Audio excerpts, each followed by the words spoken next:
Si Sid ay isang batang ulila na, bigla na lang, ay na-teleport sa ibang mundo. Sa bagong mundong ito, nanalo ang mga demonyo sa digmaan, at ang sangkatauhan ay naiwang walang bayani. Nahanap ni Sid ang espada ng bayani at nagkaroon ng kapangyarihan mula sa langit upang lumaban, ngunit natuklasan niyang nag-iisa siya dahil walang sinumang nakakaalala kung sino siya.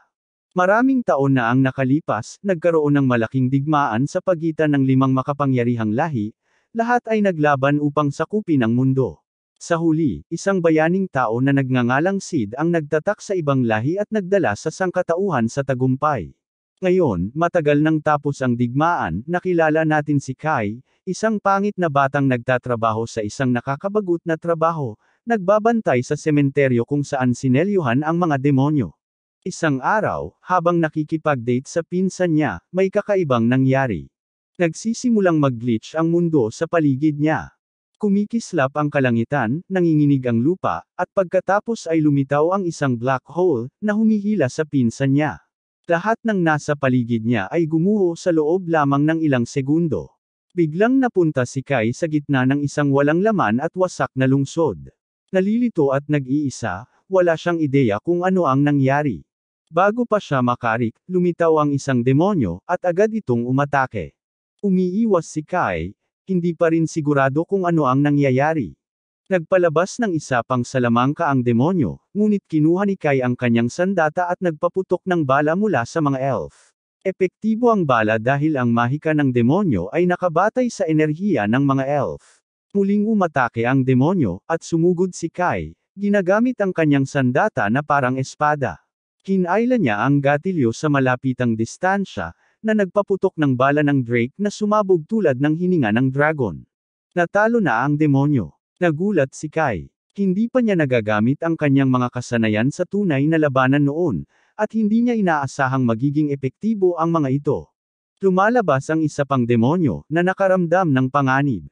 Nagsisimula itong magbigay ng makapangyarihang salamangka.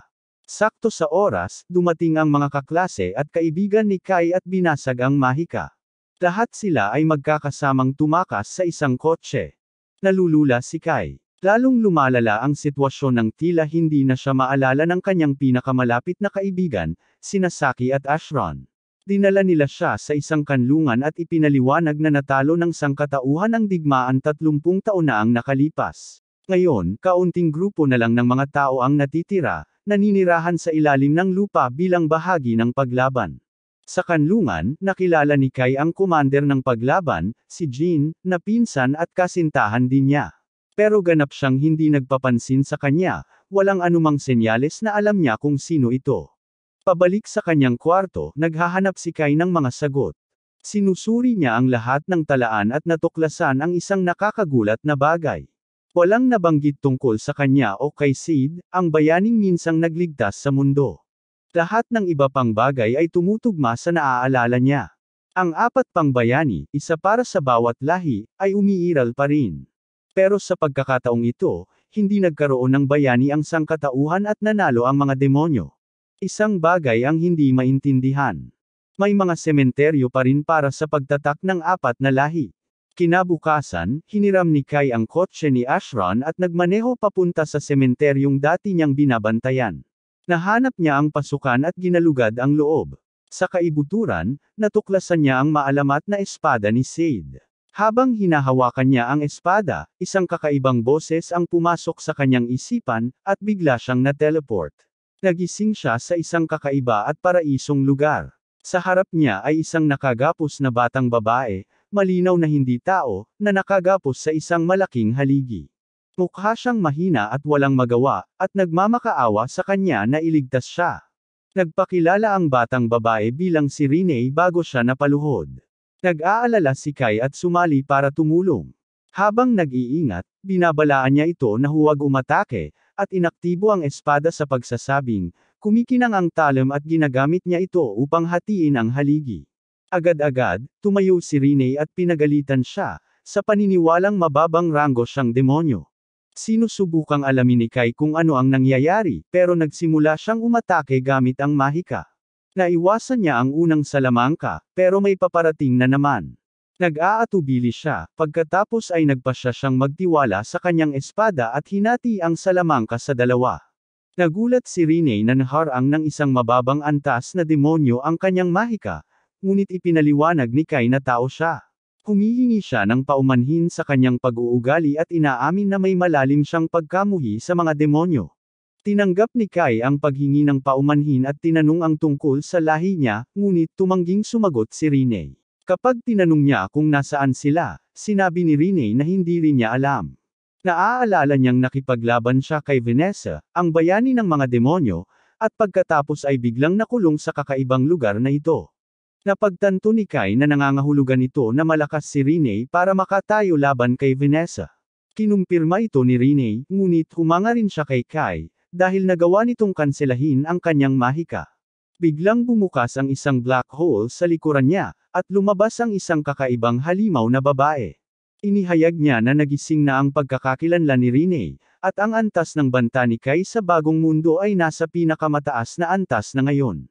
Siya ay umaatake, ngunit umiilag at tumatakas sina Kai at Rene. Habang tumatakas sila, gumamit ang babaeng halimaw ng black hole para bitagin si Rene, pagkatapos ay nagpalabas siya ng mga magic orb para pahirapan ito. Nang makita ito, nagkaroon ng lakas ng loob si Kai na sumugod at pinutol ang braso ng halimaw gamit ang kanyang espada. Kinikilala ng halimaw na babae ang talam bilang ipinagbabawal na espada, ngunit hindi niya maintindihan kung bakit ito narito.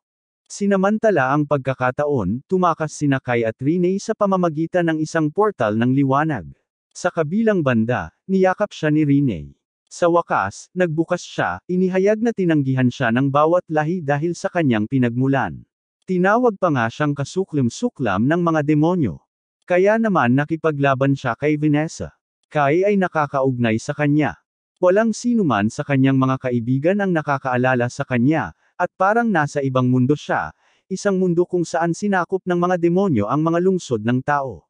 Pero nalilito si Rene. Naaalala niya na nagsisimula ng manalo ang mga tao sa digmaan bago ang labanan niya kay Vanessa.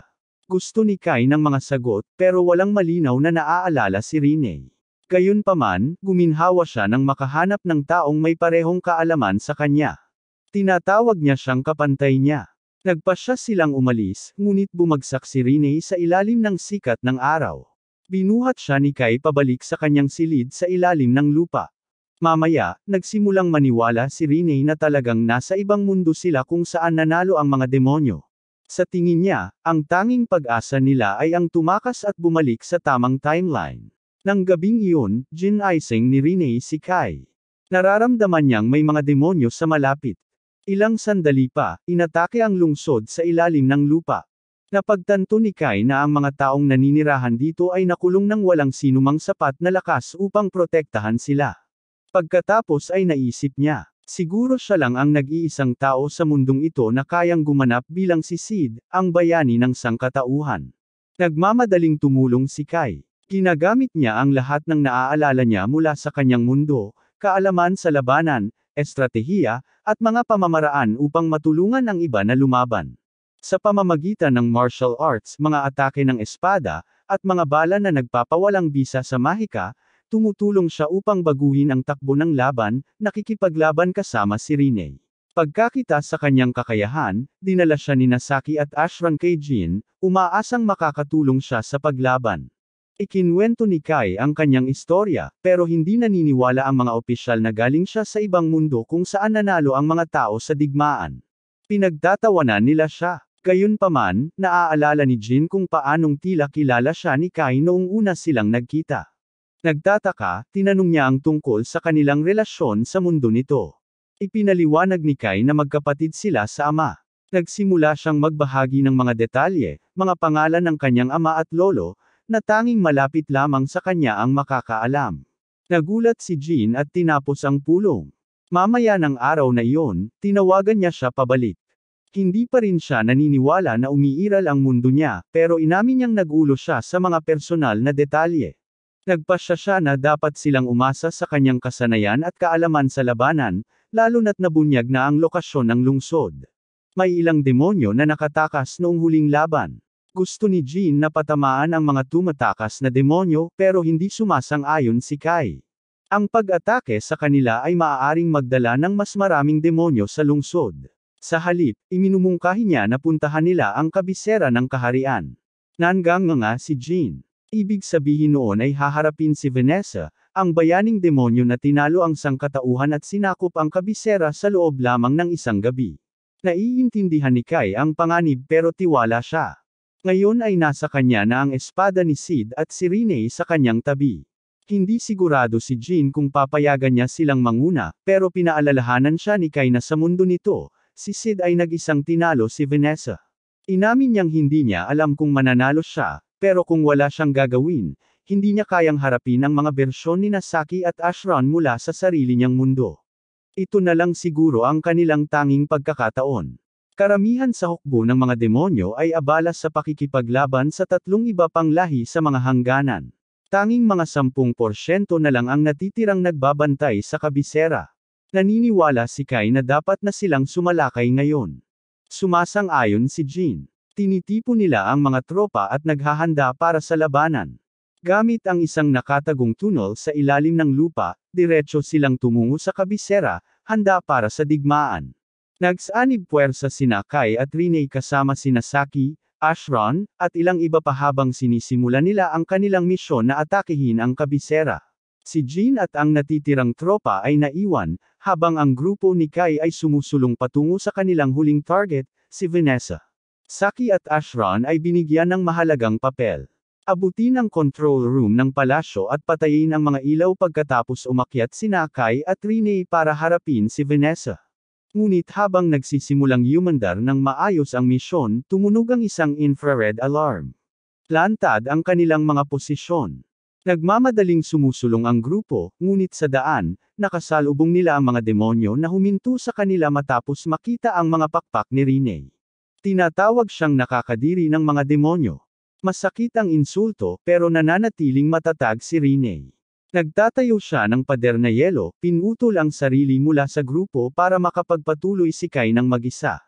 Pinalilibutan siya ng mga demonyo at lalo pa siyang sinisimulan insultuhan, tinatawag siyang kasuklam-suklam.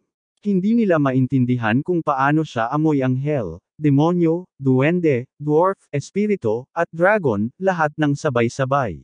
Hindi sumusuko si Rene. Nagpalabas siya ng ilang makapangyarihang salamangka at inamin niyang alam niya kung ano siya, pero mas kinamumuhian pa rin niya ang mga demonyo kaysa anuman.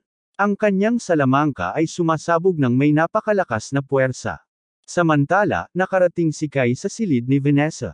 Mahina hong binati niya ito, sinusubukang tuksuhin, ngunit mabilis niyang napagtanto na ito ang tao na gumagamit ng mga bala ng mga elf. Nang ipaliwanag ni Kai na nagmula siya sa isang mundo kung saan nanalo ang mga tao sa digmaan at sinelyuhan ang mga demonyo, tinawanan lang ito ni Vanessa, hanggang sa banggitin niya ang pangalang Sid. Nang marinig ang pangalan ay nagpanik siya. May binubulong si Vanessa tungkol kay Sid at sa muling pagkabuhay ng mundo, pero tumatangging magpaliwanag. Sa halip, nagbigay siya ng makapangyarihang salamangka. Sumagot si Kai gamit ang kanyang baril, binawi ang kanyang mahika at hinati ang kanyang dibdib, para lang mapagtanto na ito ay isang ilusyon. Umaatake siya mula sa likod, pero muli siyang nabigo.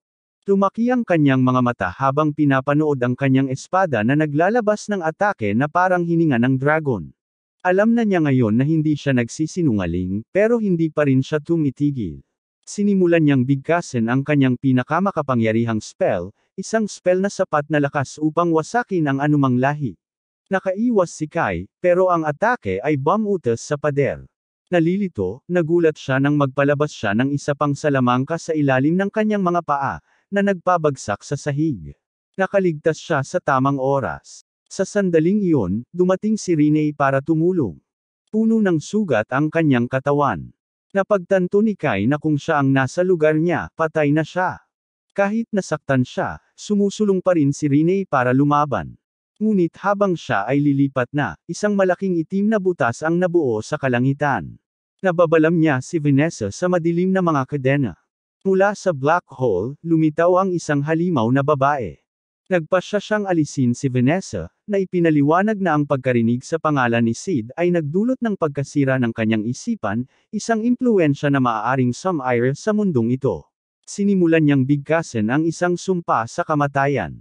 Si Vanessa, na galit at tumatangging mamatay ng ganito, ay inilabas ang kanyang tunay na anyo ng demonyo. Hinawakan niya sa ulo ang babaeng halimaw, tinawag siya, at pinakawalan ang pinakamalakas niyang atake sa mahika. Hindi sinisira ng salamangka ang halimaw na babae, ngunit malaking pinsala ang idinudulot nito, na nagpipilit sa kanyang umatras pabalik sa black hole. Nanunood si Kai sa lahat na mangha. Napagtanto niya na sapat ang lakas ni Rene para makatayo laban sa isang tulad ni Vanessa, kahit na bahagya lang. Pero nagsimulang magpanik si Rene. May mali. Hindi ito ang Vanessa na naaalala niya mula sa kanyang mundo. Mas malakas ang bersyong ito. Inilabas ni Vanessa ang buong lakas niya, handang patayin ang dalawang nakatayo sa harap niya. Naghanda si Kai, handang lumaban. Pero si Rene ang unang gumalaw. Sumugod siya pasulong, hinawakan si Vanessa, at nagpalabas ng espiritong harang, sinabihan si Kai na tumakas. Tinawag ni Vanessa na mahina ang harang, madaling winasak ito, at pinadebog si Rene. Nakakita ng pagkakataon si Kai at sinubukang sumalakay pabalik. Pero binombo siya ni Vanessa ng nakakawasak na mahika. Ang kanyang katawan ay itinapon sa pader, na nag-iwan ng dugo na nagkalat sa bato. Napatigil si Rene sa pagtingin sa takot habang bumagsak sa lupa si Kai, dumudugo. Napagtanto niya na ito na ang katapusan para sa kanya. Tinutukso siya ni Vanessa, pero sa halip na paghihina ng loob, ibang pakiramdam ang nararamdaman ni Rene. Galit. Pinaglalakasan ng nag-aalab na galit, inilalabas niya ang lahat ng kanyang kapangyarihan. Nagbabago ang kanyang katawan, inilalantad ang kanyang tunay na anyo, isang halo ng lahat ng 5 lahi. Sinugod niya si Vanessa, at ibinangga ito sa pader. Pero hinawakan ni Vanessa ang braso niya at ngumisi. Tinataboy siya ng demonyo, sinisisi si Rene sa pagkamatay ni Kai. Sabi niya baka nabuhay si Kai kung hindi itinago ni Rene ang tunay niyang anyo. Sinasabi ni Vanessa na handa pa nga siyang palayain siya. Pero natakot si Rene na ipakita sa kanya kung ano talaga siya, natakot na baka makita siya nito bilang isang halimaw. Tumutulo ang luha sa mukha ni Rene. Sinisisi niya ang sarili niya sa pagkamatay ni Kai. Dahil wala ng paraan para maibalik siya, pinili niya ang ibang landas. Nagsisimula siyang magbigkas ng sumpa. Dumadaloy ang dugo mula sa kanilang mga katawan habang tumatalab ang sumpa. Pero bago pa matapos ni Rene, bumagsak siya sa kanyang mga tuhod. Nalilito, tumangala siya kay Vanessa, na tumawa.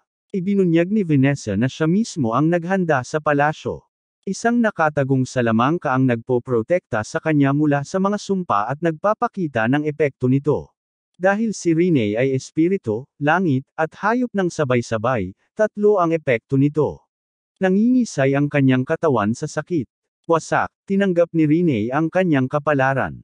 Umiiyak siya, humihingi ng paumanhin kay Kai dahil nabigo siya, habang nagpapalabas ng apoy si Vanessa upang wakasan ang kanyang buhay. Sa huling segundo, hinayla siya ni Kai palayo. Nakatitig siya nang hindi makapaniwala. Buhay siya. Ipinaliwanag niya na nakaligtas lamang siya dahil binilhan siya nito ng oras. Si Vanessa, na nagulat, ay hindi makapaniwala na may sinumang tao ang makakaligtas sa kanyang spell ng 2 beses sa malapitang distansya. Alam ni Kai ang katotohanan. Ito ang espada na nagligtas sa kanya. Ngayon, humakbang siya pasulong na may parehong determinasyon na ipinakita ni Rene. Tinutukso siya ni Vanessa, sinasabing wala siyang kaibahan sa napakaraming tao bago siya. Palagi silang sumisigaw tungkol sa lakas, diwa, o hinaharap, pero sa huli, wala rin silang iba kundi mga insekto na nag-iingay. Ang ibang lahi ay may mga bayani. Hindi naman ang mga tao. Sinagot siya ni Kai nang may determinasyon. Sumpa niya na maninindigan siya bilang kinatawan ng sangkatauhan. Si Vanessa ay naglalabas ng malaking bulalakaw. Hinihiwa ito ni Kai gamit ang espada at binibigyan ng senyales ang kanyang mga kaalyado. Nawalan ng ilaw sa palasyo. Napagtanto ni Vanessa ang kanyang plano. Walang mahika ang mga tao para makakita sa kadiliman, pero napansin niya ang kumikinang na espada nito at pinuntirya ito. Nang biglang bumalik ang ilaw, napagtanto niyang niloko siya. Hawak ni Rene ang espada, kaya siya ang target. Kai, na nakatago, gamit ang kanyang 10 taong karanasan sa martial arts, inilunsad si Vanessa sa ere. Nasalo niya ang espada na ibinalik sa kanya ni Rene at nagbigay ng huling sampal. Ang bayaning demonyo ay napaluhod, ang katawan niya ay nagsisimulang magkawasak. Pero bago mawala, inihayag niya ang katotohanan. Hinulaan ni Sid ang kinabukasang ito. Nakita niya na isa sa tatlong bayani ang muling magsusulat ng mundo. Bilang paghahanda, ibinigay niya ang kanyang espada kay Vanessa, sa paniniwalang ito lamang ang susi upang maayos ang lahat.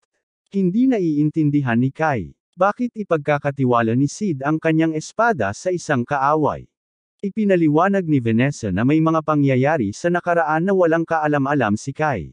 Isang bagay na tinatawag na Zero Code, isang ipinagbabawal na mahika na nakatago sa kanyang mundo. Nagsisimulang mawala ang kanyang katawan. Bago mawala, binati niya si Kai dahil naloko siya nito, ngunit nangako na kung magkikita muli sila, seryosong lalabanan niya ito. Bilang isang succubus, ilang sandali lang ay nag-broadcast si Jean sa buong lungsod. Nabawi na ng mga tao ang Urzak, ang kabisera ng mga tao, at natalo na ang bayaning demonyo. Pero napagtanto ni Kai at Renee ang isang mahalagang bagay. Mali sila sa pag-iisip na sila lang ang nawala ng tirahan. Ang totoo, ang buong mundo ay muling isinulat, at sila lang ang hindi apektado. Habang nakikipagbuno sila sa pagtuklas na ito, inihayag ni Jean na magbibitiw siya bilang commander. Ang tatlong iba pang lahi ay kumuha ng tatlong teritoryo ng tao, ngunit lumalaban pa rin ang mga puwersang rebelde. Ngayong talo na si Vanessa, naniniwala ang lahat na si Kai ang bagong bayaning tao. Hiniling ni Jean sa kanya na sumali sa muling pagbawi sa mundo. Sa kanyang pagtataka, agad na tinanggap ni Kai. Napagdesisyonan na niya ang landas na ito. Mamaya, pinapupunta ni Jean ang mga sundalo, inilalahad ang kanyang mga plano. Sa karamihan, sinabi ni Kai kay Renee ang sarili niyang kwento. Siya mismo ang magtatapos sa digmaan. Kaya siya ang papalit sa kanya. Napatigil si Renee habang nakikinig sa kanya. Sa isang sandali, parang siya mismo ang tinitingnan niya. Sa paglalakbay patungong Ayo Federation, nagising si Renee matapos magkaroon ng kakaibang panaginip. Dito, buhat siya ni Sid, ngunit biglang nagbago ang panaginip nang makasalubong nila ang isa sa mga monster girl. Binuksan niya ang kanyang mga mata, hindi mapakali, at narinig niya si Kai na nagpapaliwanag ng kanilang susunod na plano. Sinabi ni Kai sa grupo na pupunta sila para tulungan ang mga rebelde ni Ayo na labanan ang lahing Celestial. Nalilito si Saki. Para sa kanya, ang mga Celestials ay dapat na isang alyansang lahi na binubuo ng mga elf, dwarf, diwata, at anghel. Kinumpirma ito ni Kai, pero tinawag niya silang mga duwag. Ipinaliwanag niya na hindi sila direktang naglalaban, sa halip ay umaasa sa mga mahiwagang bagay at mga lansihin. Ang magandang balita ay mas epektibo ang kanilang mga baril laban sa mga Celestials kaysa sa mga demonyo. Sa kalaunan, nakarating ang grupo sa Ayo. Ang kanilang pagdating ay nagdulot ng kaguluhan. Nagkukumpulan ang mga tao sa paligid nila na may sigaw at pananabik, na parang K-pop band sila. Agad silang sinamahan upang makilala ang pinuno ng Ayo Federation, ngunit binabalaan sila ng maaga ng kalihim ni Jean na si Fallon. Ang pinuno ay hindi dapat handgun. Seloso siya, mapaghinala, at labis na nag-aalala. Para mas lumala ang sitwasyon, tinatawag niya ang sarili niya na emperador. Mabilis na natuklasan ng grupo ang katotohanan para sa kanilang sarili. Mayabang, walang alam, at imposibleng kausapin ang lalaking iyan. Asno sa halip na utak. Mas masahol pa, walang sino man sa Ayo ang tila alam ang kinaroroonan ng Celestial Hero. Walang pagpipilian, si Jean ang kumontrol sa sitwasyon. Inihayag niya na siya mismo ang manggaguna sa paghahanap, at hiniling niya sa mga lalaki mula sa Ayo na sumali sa misyon. Mabilis na nagtungo ang grupo sa kagubatan ng mga elf, ngunit may problema na. Nagtakda ang hanggal na pinuno ng Ayo na hanapin mismo ang Celestial Hero. Sospek ni Kai ang sekretarya ng pinuno ang nasa likod ng desisyong iyon, na baka talagang isang especially iya ng mga elven na nagtatago ng kanyang mga tainga. Sumasang-ayon si Jean at naniniwalang maaaring may mas maraming especially iya sa loob ng hukbo ni Ayo. Sa tingin niya, dapat nilang imbestigahan pa. Sa loob ng kagubatan, napansin nila ang mga baril na nakakalat sa lupa. Sa pagsunod sa landas, nakarating sila sa isang nakatagong lugar, kung saan nakita ni Renee ang isang teleportation gate. Ina-activate niya ito, at ang grupo ay napunta sa tunay na kagubatan ng mga elven. Kaagad, nakasalubong nila ang isang batang babae na tumatakbo sa kanilang harapan. Nagpos ang dalaga, naguguluhan, dahil, maliban kay Rene, wala sa kanila ang may anumang kapangyarihang mahika. Tinanong niya kung anong uri ng mga duwende sila, pero sinagot ni Ashron na mga tao sila. Tumakas ang dalagita, at hinabol siya ng grupo, hanggang sa direkta niya silang dinala sa isang pangkat ng mga mamamana ng mga Elven. Itinaas ng mga mamamana ang kanilang mga pana, handang lumaban, ngunit inutusan sila ng kalihim ni Ayo na tumigil, na nagpakilalang isang especially iya. Nagsimulang makipag-ayos sina Jean at ang pinuno ng mga duwende. Hinihiling ni Jean ang paglaya ng mga bihag na tao, ngunit tumanggi ang elf, sa halip ay sinasabing gusto nilang labanan ni Kai ang mga anghel. Nalilito si Kai. Ang mga Celestials ay dapat na isang alyansa ng mga elf, dwarf, diwata, at anghel. Bakit naman ipagkakanulo ng mga elf ang mga anghel? Ipinaliwanag ng duwende na ang mga anghel ang unang nagtaksil sa kanila. Dinala niya ang grupo para makilala si Rairen, ang dalaga ng mga elf. Sinabi sa kanila ni Rairen ang totoo. Ang dakilang matanda ay nabihag ng bayani ng mga Celestials. Sa una, ang bayaning ito ay mabait at malumanay, ngunit bigla siyang nagbago. Nagsimula siyang humiling na ang lahat ng lahi ay maging mga alipin ng mga anghel. Si Jean at ang iba ay nagdududa. Sa tingin nila baka bitag ito, na nakipagkaisa ang mga elf sa mga anghel para lipulin sila. Pero iniaalay ni Rairen ang kanyang buhay bilang garantiya. Kung bitag ito, mapapatay nila siya. Bago umalis, inutusan niya ang lahat ng naruroon na iwasan ang digmaang sibil, pinalayas ang mga elf, Encantada, at dwarf pabalik sa kanilang mga pwesto. Agad na naglakad ang grupo patungo sa kinaroroonan ng Bayaning Langit. Nang gabing iyon, habang nagkakamping, tinanong ni Rairen kung gagana ang kapangyarihan ni Kai laban sa isang Celestial. Alam niyang natalo niya si Vanessa, pero iba ang uri ng kaaway ang mga Celestials at iba rin ang kanilang kahinaan. Sinamantala ni Kai ang pagkakataong magtanong kung alam niya ang tungkol kay Sid, pero hindi. Dahil doon, may napagtanto siya. Ang tanging makakaalam tungkol kay Sid ay ang mga bayani mismo. Kinabukasan, pinangunahan sila ni Rairen patungo sa teleportation gate na papasok sa palasyo ng mga anghel. Napansin ni Kai na may dobleng patong ang gate at nagtataka kung ito ay isang panlaban sa mga tao. Umiling si Rairen. Hindi man lang maituturing na banta ang mga tao. Ang mga ward ay dinisenyo para sa mga demonyo, mga nilalang sa mitolohiya, at mga espiritu. Napagtanto ni Kai na ito ang parehong pattern tulad ng mga demonyo. Karamihan sa kanilang mga puwersa ay nakalagay sa mga hangganan, na nag-iiwan sa palasyo na mahina ang depensa. Kinumpirma ito ni Rairen at nagsimulang maniwala na hindi nagtagumpay si Kai sa mga demonyo dahil sa swerte. Nag-teleport sila papunta sa palasyo ng mga anghel. Agad-agad, isang kakaibang amoy ang tumama sa kanila. Sa pagpapatuloy, nakita nila ang mga anghel na nakahandusay na patay sa lupa, habang nasusunog ang palasyo sa paligid nila. Ginagabayan sila ni Rairen sa maraming teleportation layers, ngunit bigla silang inatake. Ang umaatake ay si Vicious, isang direktang lingkod ni Alfreya, ang Bayaning Langit. Inaakala ni Rairen na siya ang dapat na pumatay sa ibang mga anghel.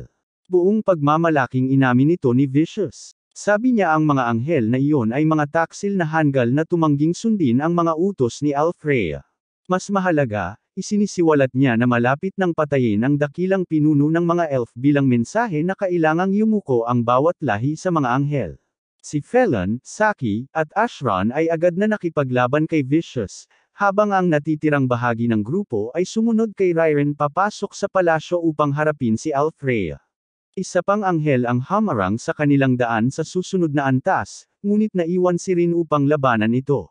Sa wakas, nakarating sila sa loob na silid. Sa loob ng isang kulungang salamin ay nakakulong ang matandang elf, at nakatayo sa harap niya si Alfreya mismo. Pero sa halip na magsalita tulad ng isang pinuno, nagmumura siya tungkol sa pagiging superior ng mga anghel, na sinasabing sila ang nakatataas na lahi. Para kay Kai at sa iba, hindi siya mukhang bayani, kundi mas parang bersyon sa anime ng diktador na may bigot mula 80 taon na ang nakalipas. Nais simulan ni Alfreya ang pagpapatupad, ngunit nagalit si Rairen. Galit na galit, tumakbo siya patungo sa kanya. Itinaas ng bayaning pangkalangitan ang kanyang mahika upang patumbahin siya, ngunit hinarang ito ni Kai gamit ang kanyang espada. Nalilito si Alfrey. Bakit naman paprotektahan ng isang tao ang isang elf? Simple lang ang dahilan ni Kai. Kung mamamatay si Ryren, magagalit ang mga elf sa sangkatauhan dahil pinayagan nilang mangyari ito.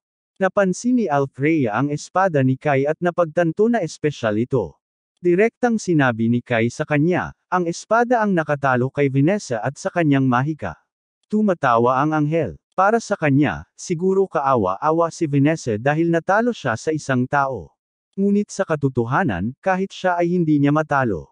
Si Kai ay nakikita siya bilang walang iba kundi isang talunan na hindi kailanman makakakumpara kay Vanessa. Hindi man lang niya sinubukan patayin ang sarili niyang mga nasasakupan.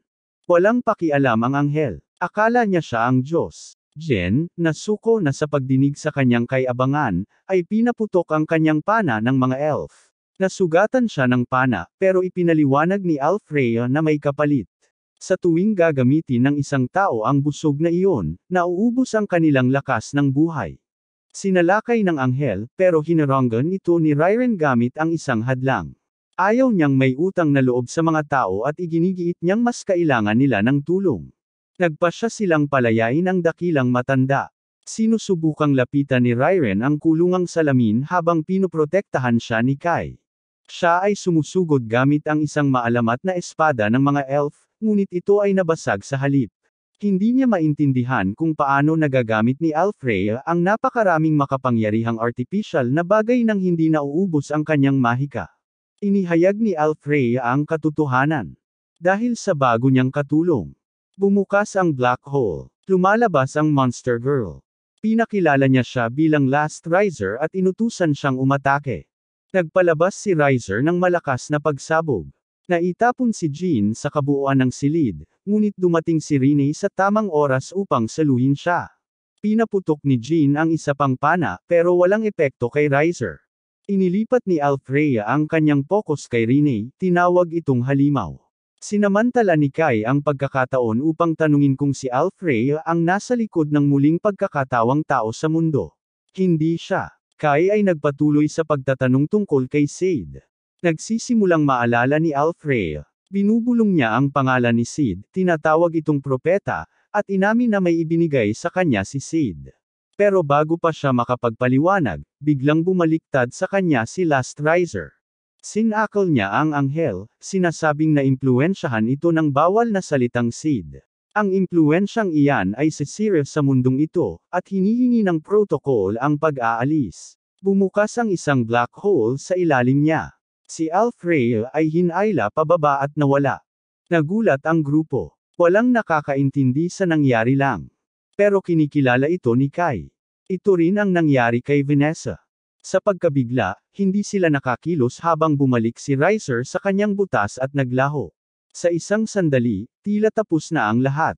Pagkatapos ay isang malaking madilim na sinag ng liwanag ang humahati sa silid. Muling lumitaw si Alfreya. Mas madilim ang kanyang mga kulay, ang kanyang mga pakpak ay itim na ngayon. Ipinapahayag niya ang sarili bilang avatar ni Alfreya. Napansin ni Ryren na nagbago ang kanyang mga mata, na parang na-overwrite siya. Natanto ni Kai ang katotohanan. Kung paanong na-overwrite ang mundo, ngayon naman ay nangyayari ito sa isang bayani. Ang avatar ay umaatake rin gamit ang mahikang napakalakas para harangan ni Rene. Sinusubukan ni Ryren na abutin siya sa pamamagitan ng mga salita, ngunit hindi niya ito pinapansin. Kilala ang mga Celestials sa paggamit ng mga art ipak, pero ngayon, sinusunog na niya mismo ang kanyang sariling lakas ng buhay. Binugbog niya siya ng liwanag. Bahagya lang siyang nakakabara gamit ang kanyang pinakamalakas na kalasag. Pero kapag itinaas niya ang kanyang espada, hindi sapat ang kalasag. Si Alfreya ay humahampas upang hatiin siya sa dalawa. Sumingit si Kai, hinaranggan ang suntok. Sumabog ang kanyang galit. Laging hinahangaan ni Ryren si Alfreya, pero hindi na ito ang pinuno ng mga Celestials. Ito ay isang imitasyon lamang, kinokopya ang kapangyarihan ng isang bayani. Nakipaglaban si Kai gamit ang espada kay Lord Alfreya at hinarap siya tungkol sa kakaibang katangian ng kanyang espada. Napansin niya na nagre-regenerate ang kanyang espada tuwing nasisire niya ang hadlang ni Ryren. Ibinunyag ni Lord Alfreya na ang kanyang espada ay isang ganap na obra maestra mula sa mga pandayan ng langit, at ang kapangyarihan nito ay hindi mapipigilan ng isang simpleng mahiwagang bagay na hawak ng isang maliit na bata. Tumayo siya sa pagkakakulong ng espada at binago ang kanyang espada sa tunay nitong anyo. Ipinahayag niya ang sarili bilang pinuno ng mundo dahil siya ay nasa itaas ng lahat ng mga celestials at sa huli ay nasa itaas ng lahat ng mahika. Inuutusan niya si Kai na maging alipin niya at sambahin ang kanyang pinakamataas na kapangyarihan. Sinabi ni Kai na ang 4 na bayani ay dapat na magprotekta sa kanilang mga tao, hindi gamitin ang kanilang kapangyarihan upang pilitin silang maging sunod sa Niran. Tinutukso ni Lord Alfreya si Kai at ang buong lahi ng tao dahil sa pagiging kaawa-awa nila kaya kailangan pa nilang umasa sa iba para sa kanilang proteksyon. Nagpasya si Kai na ipakita sa kanya kung paano nagbunga ang kahinaang iyon ng isang hindi matitinag na diwa sa loob ng mga tao. Si Kai ay sumugod kay Lord Alfreya, na ibinaba ang kanyang banal na espada sa kanya, ngunit nailagan ito ni Kai gamit ang kanyang talam.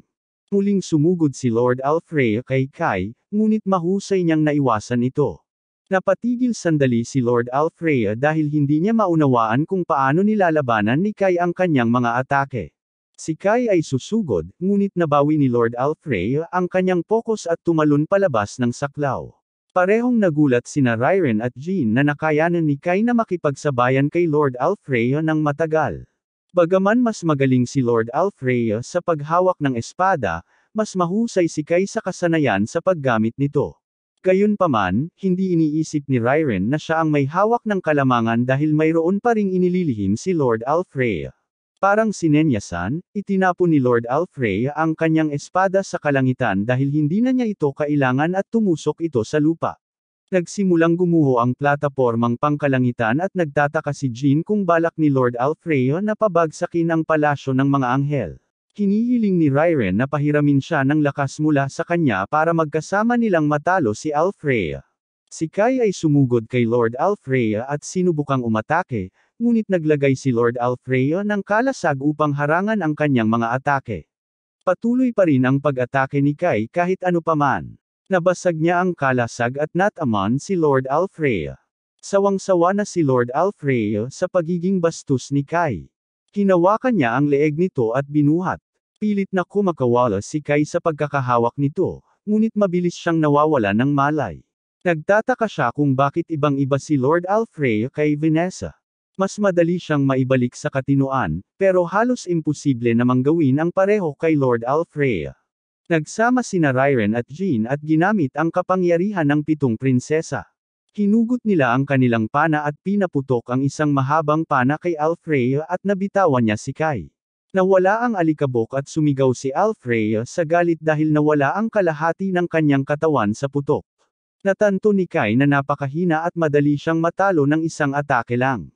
Sinamantala niya ang sandaling yun para bigyan siya ng hindi nakikitang kamehameha at pagkatapos ay pinaikot-ikot siya na parang karatula sa kalsada. Tinapos niya ito sa pamamagitan ng malakas na suntok sa tiyan at bumagsak sa lupa si Lord Alfreya. Nawala ang kanyang celestial essence at nadismaya siya sa kanyang pagbagsak mula sa biyaya. Natanto ni Kai na sa wakas ay bumalik na siya sa katinoan at natuwa si Rairen na mabalik ang normal na si Lord Alfreya. Napagtanto nila na malapit nang gumuho ang plataporma kaya nagmadali silang makalayo ng ligtas. Tinulungan ni Rairen si Lord Alfreya na tumayo, ngunit nahihiya siya sa kanyang ginawa. Sa tingin niya, hindi na siya karapat-dapat sa ganitong pagmamahal mula kay Rairen, pero sinisiguro niya sa kanya na nasa mabuti pa rin siyang kalagayan sa kanya. Hinihiling niya sa kanya na ipaalam sa mga celestials na siya ang may kagagawa ng lahat ng nangyari para hindi siya sisihin. Humarap siya kay Kai at sinabihan siya na sinabi ni Sid sa kanya na dapat daw ay mayroon ito. Hindi naiintindihan ni Kai ang konteksto ng kanyang mga salita at humihiling kay Lord Alfreya na ipaliwanag kung ano ang kanyang tinutukoy. Inamin ni Lord Alfreya na hindi rin niya alam kung ano ang pinagsasabi ni Sid, pero napansin niya na tila naiinis ito nang kausapin siya. Ibinunyag ni Lord Alfreya na ang sanhi ng muling pagkakatawang tao ng mundo ay ang pagkamuhi. Kinikilala niya na iba si Kai dahil nagsumikap siya ng husto at isinapanganib ang kanyang buhay para iligtas ang isang elf. Inaatasan niya itong basagin ang puot na Bamalot sa mundo at wakasan ang muling pagkakatawang tao sa mundo. Si Lord Alfrea ay nagiging abo at tinangay siya ng hangin. Tumakas sila, bumaba sa plataporma, at nakipagkita kay Raffaello at sa dakilang matanda. Nalaman ng dakilang matanda na wala na si Lord Alfrea, pero natutuwa siya na ligtas ang lahat ng iba. Pinapagalitan pa rin ni Raffaello ang sarili dahil masyado siyang walang kakayahan na gumawa ng anuman, kahit pa napansin niya ang mga pagbabago kay Lord Alfrea. Sinabi ng dakilang matanda na hindi lang siya ang may kasalanan. Tinanong ni Kai kung kailan nagsimulang magbago ang pag-uugali ni Lord Alfrea. Ipinapakita nila na nagsimula siyang lumayo sa iba niyang mga anghel pagkatapos lumitaw ang kanyang nasasakupan. Hindi lubos maunawaan ni Kai kung bakit aatakihin ang huling tagabangon si Kai kung sinasabi nitong nasasakupan niya ito. Naalala niya na unang lumitaw ito nang iligtas niya si Rene, halos parang sinusubaybayan siya nito.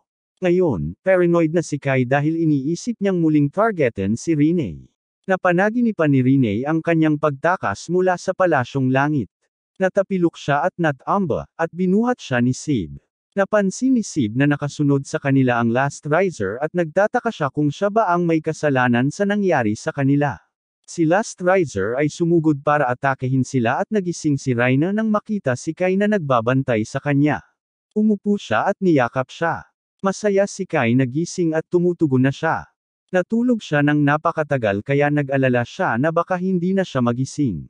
Pinutol ni Jean ang kanilang yakap na tumagal ng medyo mahaba. Tinatanong niya si Rene tungkol sa lahi nito, pero hindi man lang alam ni Rene ang sarili niyang lahi. Nagtataka si Jean kung bakit niya itinago ito ng napakatagal. Ipinapalagay niya na natakot si Rene na mapagkamalang especially iya at maparusahan. Tiniyak niya sa kanya na wala siyang dapat ikatakot dahil pinatotohanan siya ni Kai. May utang din siya sa kanya dahil iniligtas nito ang kanyang buhay. Natuwa si Rene na tinanggap siya ni Jean bilang kaalyado ng sangkatauhan. Iminumungkahi ni Kai na ipaalam kay Saki at Ashran ang kanilang bagong pakikipagtulungan, ngunit itinuturo ni Jean na maaaring magdulot ito ng hindi pagkakaunawaan sa iba pang mga sundalo, kahit pa maging positibo ang reaksyon ng dalawa sa balita. Napagdesisyonan niyang mas mabuting ilihim muna nila ito. Ilang araw pagkaraan, nakipagkita si Jean sa dakilang matanda upang talakayin ang isang tigil putukan. Pumayag ang dakilang matanda sa tigil putukan sa kondisyong hindi papayagang makapasok ang mga tao sa kanilang kagubatan sa taong iyon, habang hindi naman papayagang makapasok ang mga celestials sa mga lungsod ng tao. Pumayag si Jean sa kanyang mga kondisyon at nangakong pananatilihing kontrolado ang Elo Rebel Army. Inihayag ng dakilang matanda ang pagtatatag ng tigil putukan sa harap ng lahat na naruroon bilang saksi. Binibigyan din niya sila ng ilang libreng regalo. Binuksan ni Jean ang kanyang regalo, at nagulat siya nang makitang ito ang mahabang pana ng mod, pero naayos na ito. Binuksan ni Kai ang kanyang regalo, pero hindi niya alam kung ano ang nakuha niya. Ipinaliwanag ni Ryren na mga bala ito na ginagamit niya para kanselahin ang mahika. Ipinaliwanag niya na nagkaroon ng interes ang mga duwende sa kanyang mga sandata, at ginawa ang bala matapos niyang ilarawan sa kanila ang uri ng mga sandatang ginagamit niya. Sinabi ni Ryren na siya mismo ang nagtunaw ng puso, at humanga si Kai. Natutuwa siya na may 11th bala siyang magagamit, at hindi na siya makapaghintay na subukan ulit ang mga ito. Pinupuri sila ng dakilang matanda para sa malaking serbisyong ginawa sa lahat ng lahi. Itinuturo niya na magkakaroon ng digmaan ang mga Celestials kung hindi dahil sa kanilang katapangan. Nagtataka siya kung plano rin nilang makipagdigmo laban sa mga hayop ng timog at kanluran, ngunit tumanggi si Jean na ibigay ang kanilang mga tactical na plano sa labanan. Makatuwiran ang pag-aalinlangan ng dakilang matanda, ngunit naisip niya na kailangan pa rin nilang dumaan sa Celestial Fields. Nag-alok siyang magbigay ng gabay sa kanila, pero ayaw ni Jean na ma-stress siya sa isang bagay na napakababaw lang.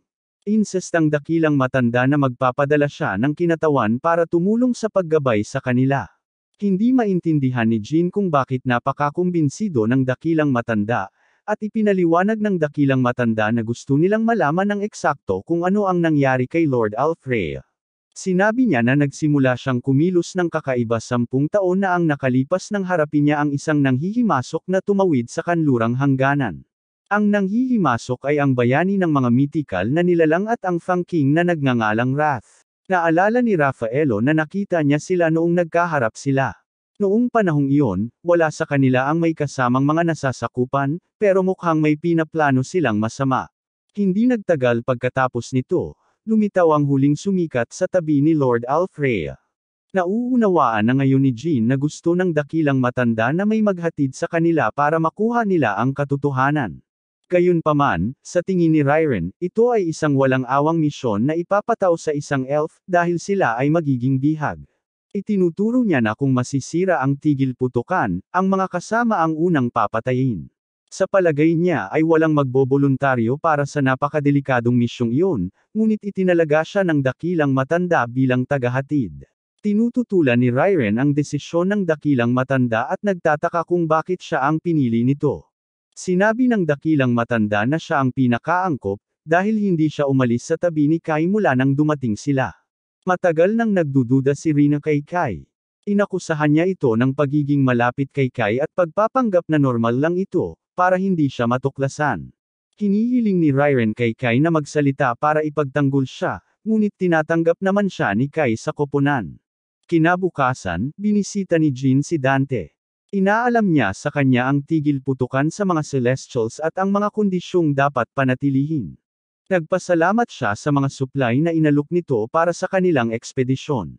Namangha si Dante na nagawa nilang patumbahin ang isang Celestial at pagkatapos ay makipagkasundo sa mga elf, ngunit sinabi niya na hindi na magiging epektibo ang kanilang mga naunang taktika. Sigurado siyang magbabago ang pananaw ng mga espiritu at mga nilalang sa mitolohiya tungkol sa mga tao at hindi na nila sila babaliwalain. Napagtanto niya na kailangang magtulungan ang hukbo ng mga rebelde kung gusto nilang magkaroon ng pagkakataong manalo laban sa puwersa ng kaaway. Nagtatanong siya tungkol kay Balmang, ang commander ng mga rebelde ng Uluo na lumalaban sa mga espiritu sa Timog. Ibinunyag ni Fallen na siya ay isang commander na mapagkakatiwalaan dahil iniligtas niya ang buhay ni Fallen at may utang na loob siya rito. Sinabi ni Dante na kailangan nilang magtatag ng tamang alyansa kay Balmang at sa kanyang hukbo dahil makikipaglaban sila ng harapan. Humanga si Fallen sa tactical na katalinuhan ni Dante at sinabi niya na naging mahusay sanang pinuno ng mundo si Dante kung natanggal niya ang kanyang napakalaking ego. Sinabi ni Dante na hindi niya kailangan ang gayong posisyon at mas gugustuhin niyang iwan ito para kay Jean. Ibinunyag ni Jean na hindi rin niya kailangan ang gayong posisyon. Ang tanging motibasyon niya ay tapusin ang digmaan sa pagitan ng 5 lahi at mamuhay sa isang panahon ng kapayapaan. Sinusubukang tumakas ni Kyuko mula kay Wrath, ngunit hinahabol siya nito at pinatutumba. Inaatake niya siya pero naharang niya ito at umatras siya. Nagiging patak-patak ng tubig siya at nilalamon siya sa isang bula. Tinawag ni Wrath ang kanyang apoy sa paligid niya at sinubukang painitan ang bula para makatakas, ngunit hinawakan siya ni Kyuko gamit ang isang braso ng tubig. Binabagsak niya siya sa gubat at hinahatak-hatik na parang manika. Binuhat niya ulit ito at ibinagsak sa gubat. Sumisid siya pababa para salubungin siya, pero tinawag ni Wrath ang huling tagabangon. Habang papalapit siya sa kanya, hinawakan siya ng huling bumangon. Natutunaw ang Kyuko sa mga patak ng tubig at tumatakas. Samantala, sinimulan ni Kai ang isang paglalakbay kasama si Ryrene bilang kanilang gabay. Ipinaliwanag niya na malalaking hedgehog ang naglatag ng daan na kanilang sinusundan. Binalaan niya si Kai na mag-ingat dahil dudurugin sila ng mga hedgehog kung magambala. Natakot sina Ashron at Saki sa kanyang komento. Nagtataka sila kung bakit sila dinadala nito sa mapanganib na daan at sinabi nito na ito ang pinakamabilis na ruta patungo sa Yulan Federation. Walang pakialam si Rene sa mga panganib sa daan. Nagsusungit siya dahil si Ryrene ang nakasakay sa shotgun seat kasama si Kai habang siya naman ay kailangang umupo sa likod kasama ang iba pang walang kwentang tao. Sinabi ni Ryrene na wala siyang magagawa dahil siya ang nagbibigay ng direksyon kay Kai. Nag-aalala si Saki na baka magreklamo ang ibang sundalo kapag nalaman nilang may kasama silang elf. Ibinunyag ni Ryrene na may nakatanim na magic ng cognitive inhibition sa kanyang kasuotan at sinumang hindi alam na siya ay isang elf ay makikita siya bilang isang ordinaryong tao. Tinutukso niya si Rene dahil hindi nito maitago ang kanyang pagkakakilanlan. Nasaktan si Rene sa sinabi ni Ryrene at nagsimula siyang makipagtalo. Binalaan sila ni Kai na tumahimik para makapag-concentrate siya sa pagmamaneho. Tumawag si Jean sa radyo at humingi ng update sa katayuan. Sinabi ni Kai sa kanya na walang bagong pagbabago. Tinanong niya si Ryren kung gaano pa kalayo ang Yulan Federation. Ibinunyag ni Ryren na makakarating sila doon sa loob ng 3 hanggang 4 na araw. Natutuwa si Jean na maayos ang lahat ayon sa plano ngunit nagtataka siya kung may lugar silang matutulugan sa gabi. Sinabi ni Ryren sa kanya na maaari silang magkampo sa isang lugar na maraming bukal ngunit kalahating araw pa rin ang layo. May nakita si Feilin sa bintana niya at tinawag niya ang atensyon ni Jana. Tinitingnan niya ang paligid sa labas at napansin ang ilang kakaibang marka. Nalaman niya na isang mythical na nilalang ang gumawa ng mga marka, pero nahihirapan siyang maniwala dahil nasa mababang teritoryo pa rin sila ng Federasyon. Naalala niya ang isang naunang insidente tungkol sa isang dragon na nanakot sa ilang sundalo at nagtapos siya na ang mga mythical na nilalang ay tumatawid na sa mga hangganan upang sumalakay. Samantala, sinusubukan ni Wrath na hanapin si Kyuko. Nakita niya ang ilang tubig na nagkalat sa mga puno pero naisip niya na hindi sapat iyon para maging Kyuko. Nagtapos siya na nakatakas siya bilang kanyang puso lamang at umatras sa kaligtasan. Nagpasya siyang umatras dahil magkakaroon pa ng ibang pagkakataon para matalo si Kyuko. Mamaya sa araw, huminto si Kai at ang koponan para magkampo. Naligo ang mga lalaki sa mga bukal at nagpalamig din ang mga babae sa kanilang bahagi ng mga bukal. Ikinwento ni Jian ang pinag-usapan nila ni Kai habang nagpapagaling si Rino mula sa laban nila kay Lord Althrea. Sinabi niya sa kanya na hindi pa rin niya naiintindihan ang mga dinamika sa likod ng muling pagkabuhay ng mundo at ang mga kodigong humahawak sa kanya. Sinabi ni Kai sa kanya na hindi rin niya lubos na naiintindihan ito. Pinayuhan niya itong gamitin ng maingat ang kanyang sandata dahil alam na nila ngayon na gawa ito ng mga normal na tao. Alam ni Jean na siya ay isang palayok na tumatawag sa kaldero na itim dahil ang babala ay para rin sa kanya. Pinayuhan siya ni Kai na magpahinga at huwag nang pilitin ang sarili nang hindi naman kailangan. Sinabi niya na hindi na kailangang patuloy niyang isakripisyo ang kanyang lakas ng buhay para gumawa ng mga magic item ng mga elf. Sinabi ni Jean sa kanya na wala siyang balak baguhin ang isip niya tungkol sa paggawa ng mga bagay na iyon, at tinukso siya ni Kai dahil masyado siyang matigas ang ulo mula pa noong bata siya. Walang pakialam si Jean sa lahat ng iyon. Ang tanging pinagtuunan niya ng pansin ay kung gaano siya kapaki-pakinabang sa labanan. Itinuro niya na dapat silang tumuon sa huling tagabangon dahil kaya nitong sugatan si Panginoong Althrea. Naalala rin niya na sinabi ni Kai na lumitaw din ito noong nakipaglaban siya kay Vanessa. Kinumpirma ni Kai na lumitaw ito ngunit itinuro niya na walang tala ng halimaw sa kanyang mundo. Sinabi ni Kai na sinusubaybayan ng huling tagabangon ang mga bayani at ang pangalang Sid ang nagtatakda kung magiging marahas ang halimaw o hindi. Nagtataka si Jean kung anong uri ng relasyon mayroon ng huling bumangon sa natitirang mga bayani. Hindi makapagbigay ng sagot si Kai kaya ang tanging pagpipilian nila ay patuloy na labanan ang mga halimaw hanggang sa matapos nila ang digmaan ng 5 lahi. Sinabi ni Rini na marami pa rin silang hindi alam tungkol sa halimaw na naging sanhi ng pagbabago ni Lord Althrea. Pinapayuhan sila ni Jean na manatiling mapagmatsyag at laging maging handa sa Last Riser tuwing lalaban sila sa isang bayani. Inamin ni Rini na takot siya sa huling Riser. Hindi niya maipaliwanag pero tuwing titingnan niya ito, palaging nanghihina ang kanyang tuhod. Pinapatahan siya ni Jean at humihingi ng paumanhin dahil hindi niya sinasadyang natakot ito. Bigla silang nakarinig ng pagsabog sa malayo. Nagmamadaling naghahanda ang mga sundalo para magkaroon ng armas dahil sila ay inaatake. Lumalabas ang isang halimaw mula sa gubat at nag-organisa ang mga sundalo sa isang pormasayon para sa pagbaril. Pinaputukan nila ang halimaw pero halos hindi man lang ito kilitiin ng kanilang mga bala. Kinampas sila ng halimaw gamit ang kuko nito, madaling nililinas ang kanilang pormasayon sa pagbaril. Ang halimaw ay naglabas ng malakas na sigaw na nakatawag kay Kai sa pinangyarihan. Nakita niya ang halimaw at kinilala itong isang malaking hayop. Sinugod niya ang malaking nilalang at sinaksak ang halimaw gamit ang kanyang espada. Kinaila niya ang gatilyo pero nadamay siya sa pagsabog. Ang lakas ng pagsabog ang nagtulak sa kanya pabalik at nakatayo siyang muli. Sumama si Fallon sa kanya upang harapin ang malaking nilalang at inutusan niya itong sumunod sa kanya. Sinugod niya ang halimaw mula sa kanang bahagi habang si Kai naman ay sumugod mula sa kaliwa. Sinugod niya ang malaking nilalang gamit ang kanyang kambal na espada habang sinasaksak ni Kai ang halimaw gamit ang kanyang espada. Kinayla niya ulit ang gatilyo at sumabog ang isang malaking bagay sa braso ng behemoth. Ang malaking hayop ay nagpupumiglas at tumalon si Kai pabalik upang maiwasan ang pagkahuli sa landas nito. Sinubukan siyang durugan ng halimaw gamit ang kuko nito ngunit binigyan siya ni Fallen ng babala at nakaligtas siya sa pamamagitan ng paggulong. Sinorpresa ni Fallen ang malaking nilalang gamit ang flash grenade at nagutos siya ng tactical na pag-urong. Sumali si Kai sa retreat ngunit nagulat siya na hindi epektibo ang binagong bala ng Drake laban sa behemoth. Ito ang nagpapaisip sa kanya kung mas malakas ba ang behemoth kaysa sa lahat ng iba pang nilalang sa mitolohiya na nakasalamuhan niya. Sa gitna ng kampo, pinamumunuan ni Jin ang mga pangkat na 8 at 9 upang iligtas ang mga nasugatang sundalo habang ang pangkat 12 ay umatras upang maghanda ng isang relief base. Agad na sumakay ang mga sundalo sa kanilang mga sasakyan upang isagawa ang kanyang mga utos. Nagtatagpo sina Kai at Fallen kay Jin at sinasabi ni Fallen sa kanya na may malaking halimaw na umaatake sa kanila. Pinapalagay niya na ang malaking hayop ang nag-iwan ng mga bakas na nakita nila kanina sa kalsada. Sa tingin ni Rairen, hindi ito posible dahil nasa teritoryo pa rin sila ng kalangitan.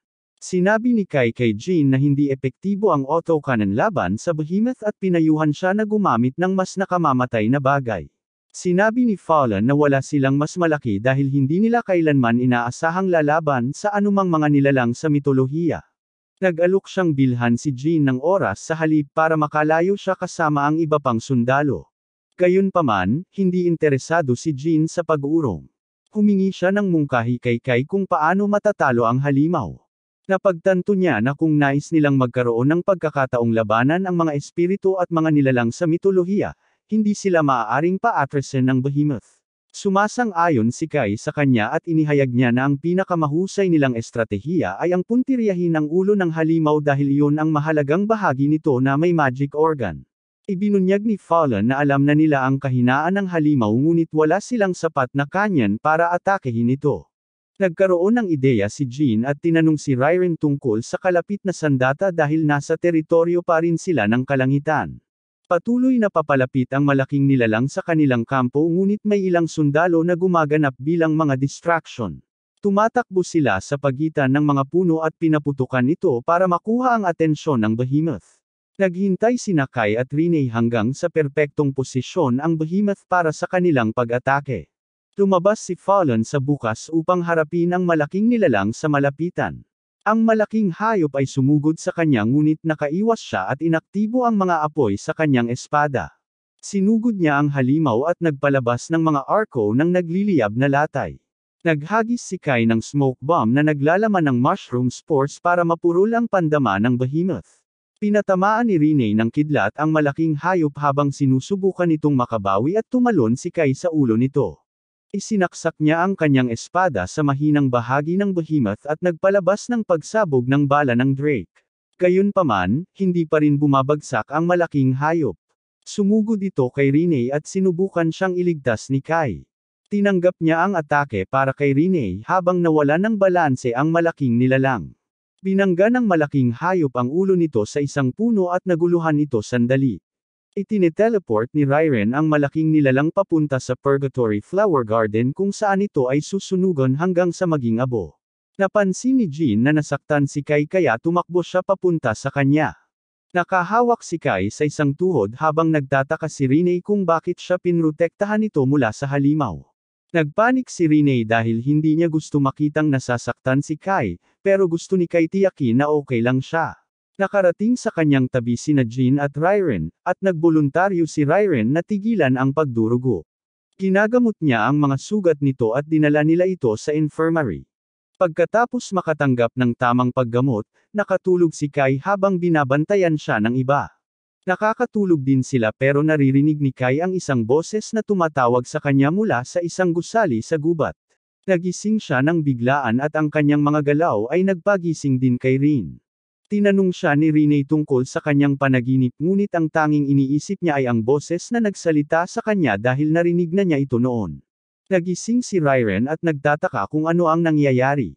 Kinabukasan, nag-impake na ang mga sundalo at nagsimulang maghanda para sa pag-alis. Sinakyan ni Saki ang kanilang sasakyan na may kargamento ngunit sinabi ni Ashron sa kanya na naantala ang kanilang oras ng pag-alis. Hinihiling niya ang paliwanag niya ngunit sinabi ni Ashron na wala siyang ideya kung bakit. Pinag-iisipan ni Saki na muling lumangoy sa mainit na bukal para malibang habang naghihintay silang umalis. Kinabayan ni Rairen si Kai sa gusaling nakita niya sa kanyang panaginip pero hindi niya maintindihan kung bakit interesado si Kai dito. Puno lang ng mga estatwang bato ang gusali at walang espesyal dito.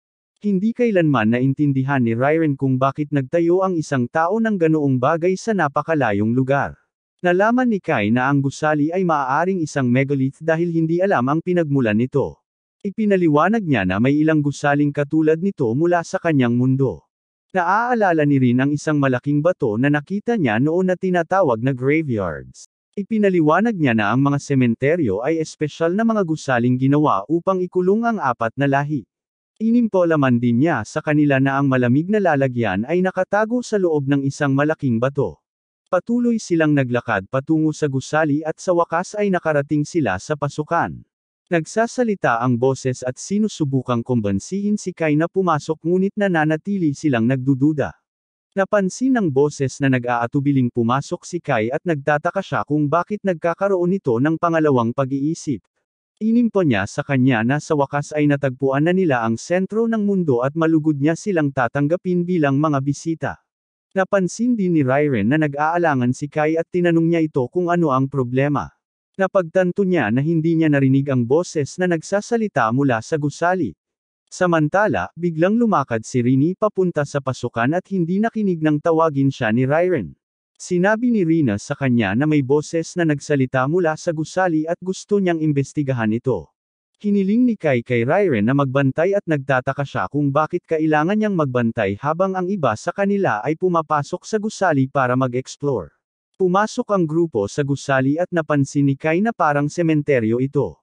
Ibinunyag ni Rina na nararamdaman niya ang malakas na kapangyarihang mahika mula sa loob ng gusali. Ang kapangyarihang mahika ay parang pamilyar kay Rini na halos maramdaman niya na ito ang kanyang kapangyarihang mahika na nagmumula sa gusali. Naglakad sila sa pasilyo at nakakita sila ng liwanag sa unahan. Naglakad sila patungo rito at pumasok sa isang malawak na silid na kinaroroonan ng isang estatwa. Lumapit sila sa estatwa at nagtataka si Jana kung napadpad ba sila sa isang sinaunang templo dahil katulad ng sinasabi ni Rairen ang estatwa. Hindi alam ni Kai kung sinaunang templo ito pero may malakas siyang pakiramdam na nakita na niya ang estatwa noon. Nagsasalita ang estatwa sa pamamagitan ng telepathiya at nagpapasalamat sa kanila sa pagpasok. Hindi nila malaman kung saan nanggagaling ang boses at ang estatwa naman ang nagpakilalang may-ari ng boses.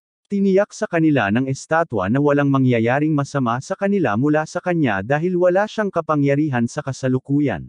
Nagtataka si Jian kung sino siya at ipinaliwanag niya na siya ay isang nilalang mula sa isang mundo kung saan natapos ang dakilang digmaan ng 5 lahi. Itinuturo niya na matagal na siyang naghihintay sa kanyang mapalad na pagkikita sa taong papalit kay Sid. Nagulat si Kai na alam ng estatwa ang tungkol kay Sid at inihayag nito na mas kilala niya si Sid kaysa kay Kai. Humihingi ng paliwanag si Kai at sinasabi niya sa lalaki na tingnan siyang mabuti. Tinitingnan ni Kai ng mas malapitan at nag-trigger ito ng mga alaala ng pagpipinta ng propetikong Diyos. Ipinapakita ng estatwa na kilala siya ng mga tao bilang Arsla Solaka, isang nagdarasal na Diyos na nakakakita ng hinaharap. Hindi maintindihan ni Jian kung ano ang nangyayari at ipinaliwanag ni Kai na tinawag na propeta si Sid dahil siya ang nagtapos sa digmaan ng 5 lahi sa kanyang mundo. Ang taong nagbigay kay Sid ng propesya at ng kumikinang na espada na ginamit niya upang tapusin ang digmaan ay ang propetikong Diyos na si Arsla Solaka. Nahihirapan si Jian maniwala na ang isang kataas-taasang nilalang ay nabawasan na lang sa isang konkretong estatwa. Inamin ni Kai na nahihirapan din siyang maniwala sa kwento dahil palagi niyang iniisip na isa lang itong alamat. Nagulat siya nang malaman na ang alamat ng kabayanihan ni Sid ay totoo pala. Ibinunyag ni Arsla na ipinagawa niya ang may hawak ng kodigo noong digmaan upang protektahan ang sangkatauhan bilang gantimpala sa kanilang dedikasyon sa pagsamba sa kanya. Naalala ni Kai nang may nagsalita sa kanya tungkol sa may hawak ng kodigo na may kapangyarihang putulin ang hindi kinakailangang tadhana ng kamatayan sa kasalukuyang mundo. Napagtanto niya na si Arslan pala yun at siya ang tumutulong sa kanya sa lahat ng oras. Inamin ni Arslan na siya ang nagdala at sinabi niyang natutuwa siya na si Kai ang nakakita sa may hawak ng code sa mundong wala si Sid. Nagtataka si Gian kung ano ang gusto niya sa kanila at inihayag ni Arslan na may propesya siya para tulungan sila sa kanilang paglalakbay. Ito na lang ang tanging magagawa niya sa kasalukuyang kalagayan niya dahil naubos na ang lahat ng lakas niya sa paggawa ng code holder. Ito rin ang dahilan kung bakit hindi niya napigilan ang muling pagkakatawang tao ng mundo at hiniling ni Kai sa kanya na ipaliwanag kung ano ang kinapapalubon ng muling pagkakatawang tao ng mundo. Walang sagot si Arslan para kay Kai dahil lampas ito sa kanyang kaalaman, kahit pa siya ay isang kataas-taasang nilalang. Gayunpaman, ipinaliwanag niya na isang maling propesya ang sumaklaw sa kasaysayan ng mundo at binura ang presensya ni Sid. Ang mundo kung saan nanalo ang sangkatauhan ay binura at isa pang mundo na batay sa maling kasaysayan ang nilikha. Hindi naniniwala si Gian dito dahil dekada nang naglalaban ang mga tao. Walang paraan na peke ang mga sakripisyo at pagkalugi na naganap sa loob ng ilang dekada. Ipinaliwanag ni Arslan na hindi kumpleto ang pagbaligtad ng mundo dahil hindi pa napupuksa ang mga tao. Ibinubunyag niya na dahil sa kanilang pagsisikap kaya hindi napuksa ang sangkatauhan. Nakahinga ng maluwag si Gian pagkarinig nito, ngunit sinabi sa kanya ni Arslan na may misyon pa rin siya. Inatasan niya siya sa misyon ni Sib at sa pagiging bayani ng sangkatauhan. Hindi sa tingin ni Gian na karapat-dapat siya sa titulong iyon, ngunit ipinahayag ni Arslan na siya ang pinakamainam na magiging angkop. Pinag-isipan niyang pangalanan si Kai na propeta, pero hindi niya ito ginawa dahil ang tanging katangian niya na kwalipikado ay ang kanyang lakas at hindi pa nga siya normal na miyembro ng kanilang mundo. Nagtataka si Gian kung anong mga bagong obligasyon ang dadalhin ng kanyang titulo. Ibinunyag ni Arslan na kailangan lang niyang ipagpatuloy ang ginagawa niya noon pa man at pamunuan ang kanyang mga nasasakupan sa paglaban sa iba pang mapang-ipang lahi. Tiniyak niya sa kanya na kapag natalo na niya ang mga bayani ng apat na lahi at ang huling tagabangon, maibabalik ang kapayapaan sa mundo. Nagtataka si Kai kung alam niya kung anong halimaw ang tinatawag na huling bumangon. Ibinunyag ni Arslan na ang huling tagabangon ay isang kakaibang halimaw na hindi man lang umiiral sa kanilang orihinal na kasaysayan. Nagtatanong si Gian kung ano ang mangyayari sa mundo kung matalo nila sa huli ang mga bayani at ang huling riser. Inamin ni Arslan na walang makakasagot sa tanong na iyon dahil malalaman lamang ito pagkatapos nilang talunin ang huling riser. Hinihimok niya silang unahin ang digmaan na kasalukuyang nagaganap at tiyaking mananalo sila para makuha nila ang kanilang sagot. Sinabi na ni Arslan ang lahat ng gusto niyang sabihin. Nagpaalam siya kay Gian habang nagiging bayani ng sangkatauhan.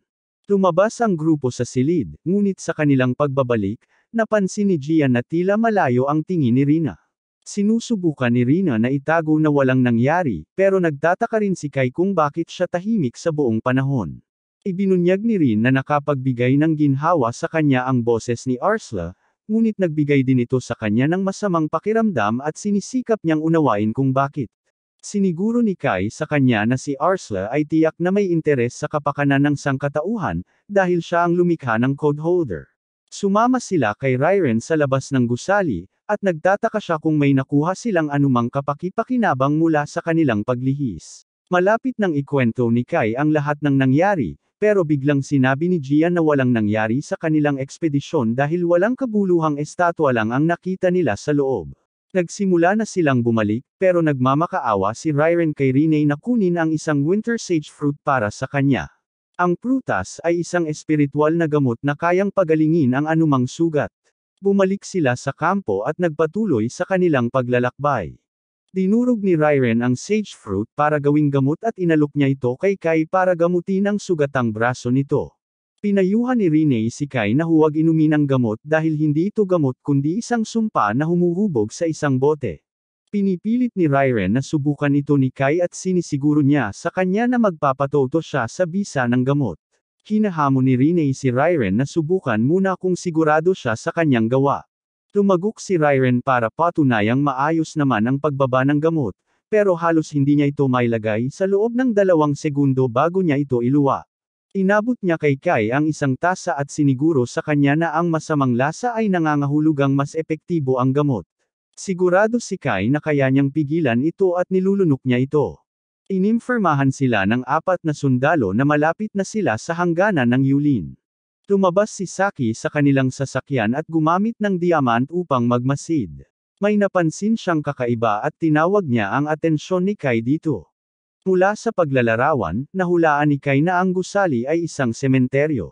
Lumabas sila sa kanilang mga sasakyan para obserbahan ang istruktura mula sa malayo at itinuro ni Gian na ang gusali ay katulad ng pinagkaaita ng kalayaan ng mga bayani sa lumang mundo ni Kai.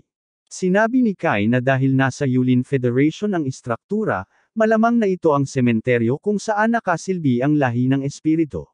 Biglang sinabi ni Rene na napapaligiran sila, at biglang umulan ng mga espiritu. Lahat ay nag-armas at nagsimulang magpaputok sa mga espiritu bago pa man sila makabuo ng anyo. Gayunpaman, hindi sapat ang kanilang mga bala upang supalan ang mga espiritu. Nag-utos si Gian na umatras sa kanilang mga sasakyan at nagmadaling bumalik ang lahat.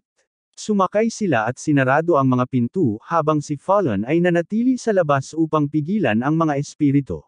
Pinapatay niya ang ilang espiritu, ngunit ilang espiritu ang nagsanib-sanib upang bumuo ng isang malaking halimaw na espiritu. Pinaputukan ni Kai ang espiritu gamit ang kanyang baril, ngunit walang silbi ang kanyang mga bala dahil ang katawan ng espiritu ay maaari lamang wasakin ng apoy. Dumating si Lord Balmang sa pinangyarihan at inutusan ang kanyang squad ng flamethrower na paputukan ang mga espiritu. Sinusunog ng mga sundalo ang mga espiritu at sila ay nawawala. Ang matigas na bahagi ng ilang matigas na espiritu ay nagsama at bumuo ng isang malaking espiritu. Sinusubukan nilang lumaban sa mga mananakop, ngunit pinatay ng commander ang kanilang determinasyon sa isang mabilis na pag-atake. Nakatayo si Lord Balmang sa ibabaw ng nasusunog na mga bangkay ng mga espiritu at sinuri ang hukbo ng mga rebelde ni Urso upang tiyakin na walang nasaktan sa kanila. Tinawag ni Fallon si Lord Balmang at agad niya itong nakilala. Nasasabik siyang muling makasama si Fallon dahil matagal na silang hindi nagkikita. Malugod din niyang tinanggap si Gian at nagpasalamat ito sa pagtulong niya sa kanila. Pinupuri niya sila sa pagtitiis ng matagal laban sa mga espiritu kahit na sinalakay sila ng malaking puwersa. Malapit nang ipaliwanag ni Kai kung paano sila nagtagal ng ganito katagal, ngunit tinalikuran ni Fallon si Lord Balmang at pinayuhan si Gian na patuloy na sumama sa mga tropa. Sinaway ni Lord Balmang si Fallon dahil sa pagiging bastos nito. Hindi siya natuwa na tinalikuran siya nito habang nagsasalita pa siya, pero tinutukso siya ni Fallon dahil palagi siyang masyadong maraming sinasabi. Ayaw niyang tumayo sa bukid hanggang hating gabi. Inamin ni Lord Balmang na may punto siya at sumuko siya. Inutusan niya ang kanyang mga tropa na umatras, ngunit tinawag ni Rina ang atensyon ni Kai sa kanilang paligid. Inaalam niya sa kanya na ang mga espiritu ay nagtatago pa rin sa paligid nila. Lahat ay naglagay ng kanilang bantay at tumingin sa paligid para sa anumang palatandaan ng mga espiritu. Biglang may lumabas na mga espiritu mula sa lupa at nilamon ang lahat. Parehong iniutos ng mga commander sa kanilang mga sundalo na paputukan ang masa ng espiritu, ngunit hindi epektibo ang kanilang lakas ng pagpapaputok laban sa mga espiritu. Pinaputok ni Kai ang kanyang espesyal na magic bullet sa masa, ngunit hindi rin ito epektibo laban dito. Ayaw ni Gian na atakehin ng padalos-dalos ang mga espiritu gamit ang mahika. Sinusubukan niyang maging maingat dahil hindi nila alam ang magiging epekto ng kanilang mahika sa kanila. Nagkaroon ng ideya si Kai at sinabihan si Gian na lilinisin niya ang daan. Pinayuhan niya itong utusan ang mga sundalo na umatake kaagad para makalusot sila. Bumalik sila sa kanilang mga sasakyan at sumulpot si Kai mula sa butas ng baril ng kanyang sasakyang militar. Nilagyan niya ng bala ng elf ang kanyang baril at pinaputok ito sa pader ng espiritu. Sa pagkakataong ito, tinusok ng bala ang pader ng espiritu, na lumilikha ng butas. Inutusan ni Kai ang mga sasakyan na bilisan at dumaan sa butas. Napaka-lethal ng bala kaya gumuho ang buong pader ng espiritu at nagpatuloy sila sa kanilang paglalakbay patungo sa Yulin Federation. Pinuri ni Lord Balmang si Gian dahil sa pagkakaroon ng napakagandang katulong, ngunit sinabi ni Gian na si Kai ay kaibigan, hindi katulong. Binabaliwala niya ang mga impormalidad at nagpa siyang mag-focus sa mahahalagang issue. Hinihiling niya ang isang pagpupulong sa estratehiya kasama si Lord Balmung, at pumayag naman ito, ngunit sinabi niya sa kanila na kailangan nilang huminto sa daan. Lumihis sila ng daan at dinala sila ni Lord Balmung sa isang lawa. Sinabi niya sa kanila na una silang lumabas para imbestigahan ang lawa ng aksidenteng makita nila sila. Nagtataka si Kai kung paano nagkaroon ng lawa sa mga eroplano dahil walang lawa doon noong una. Ibinunyag ni Rina na mali si Kai, dahil ang tinitingnan nila ay hindi isang lawa, kundi isang espiritu. Ang espiritu ay sumabog at nagbago sa isang bola. Bumabalik ito sa grupo at nagiging parang tao. Kinikilala ni Lord Balmung ang espiritu bilang Kyoko. Galit na galit siya dahil nagtatago lang pala ito sa ilalim ng ilong niya sa lahat ng panahong ito. Binuksan ni Kyoko ang kanyang mga mata at binabalaan ang mga tao na lumayo sa kanyang daan. Ginagawa niyang tubig ang kanyang kamay at inaatake si Kai.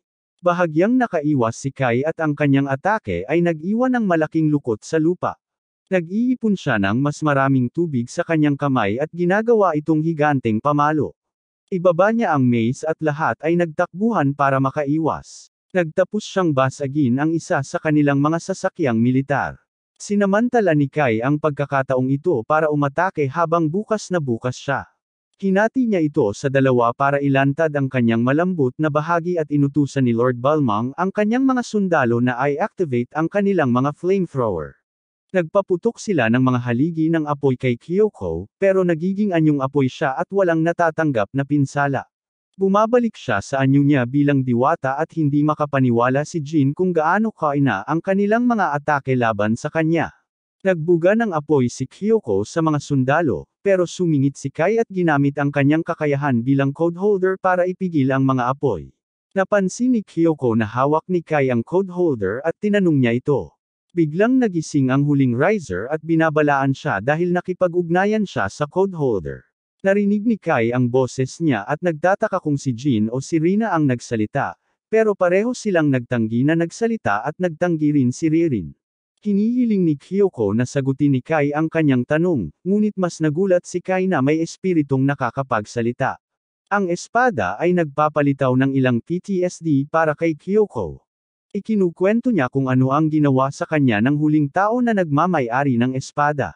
Nagtataka si Kai kung si Sid ang pinag-uusapan niya, at kinumpirma ni Kyoko na siya nga. Ibinunyag niya na si Sid ang pinakaayaw na nilalang ng lahat ng espiritu, ngunit siya rin ang nagbigay sa kanya ng pinakamaraming kaalaman. Tinuruan niya siyang magsalita ng wika ng tao para maintindihan siya nito.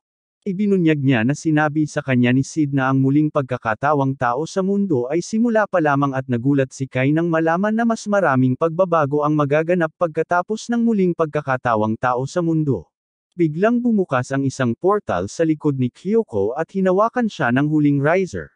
Ang huling umakyat ay naakit sa kanya dahil naiimpluwensyahan siya ng bawal na salitang Sid. Sinusubukan niyang simulan ang kanyang kodigo upang alisin si Kyoko sa mundo, ngunit nagiging patak ng tubig si Kyoko upang makatakas sa kanyang pagkakahawak. Siya ay nagpapakita bilang isang malaking bula at tinatamaan ang huling hagdanan ng isang atake sa tubig. Ang huling riser ay nagtamo ng malubhang pinsala kaya nagpa siya itong umatras upang protektahan ang selyadong katawan nito.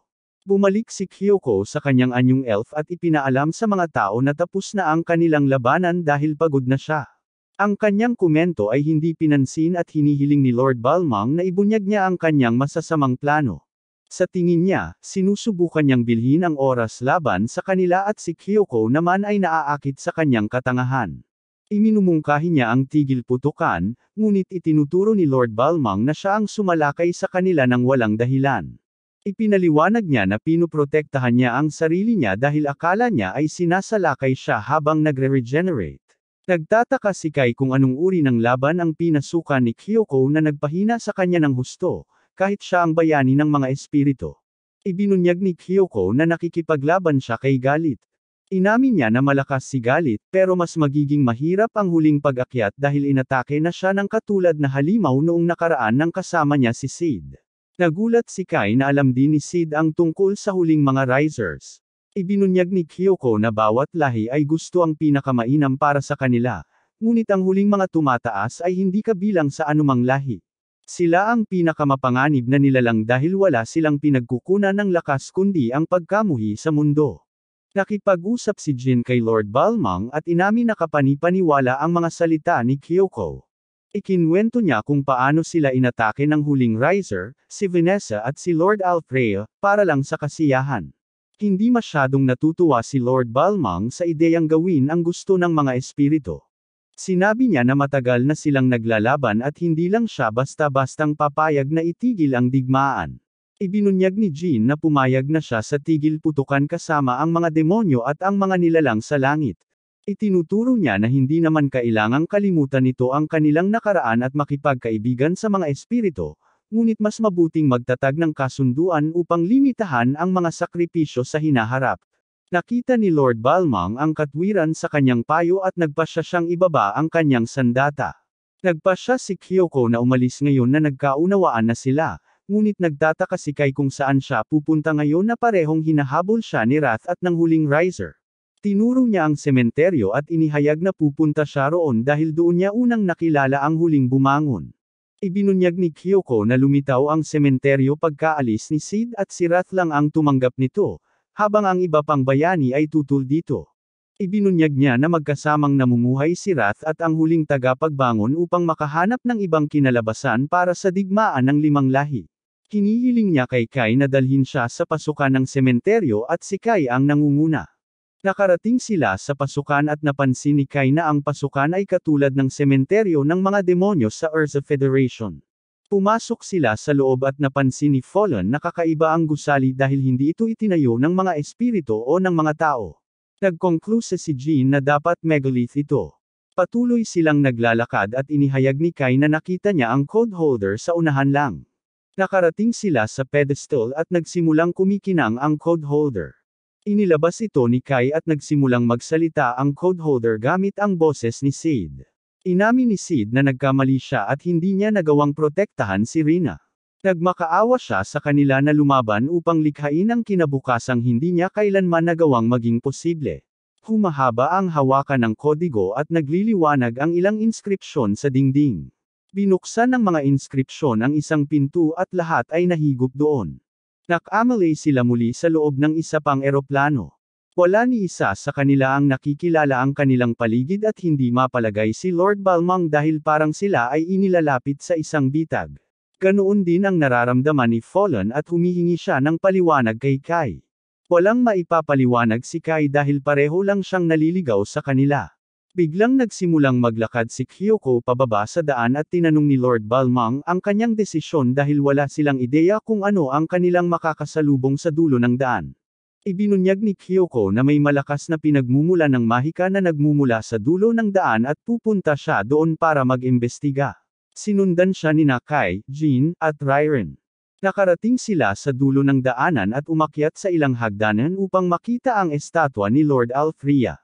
Dali-daling lumapit si Rairen sa estatwa at inilagay ang kanyang kamay dito.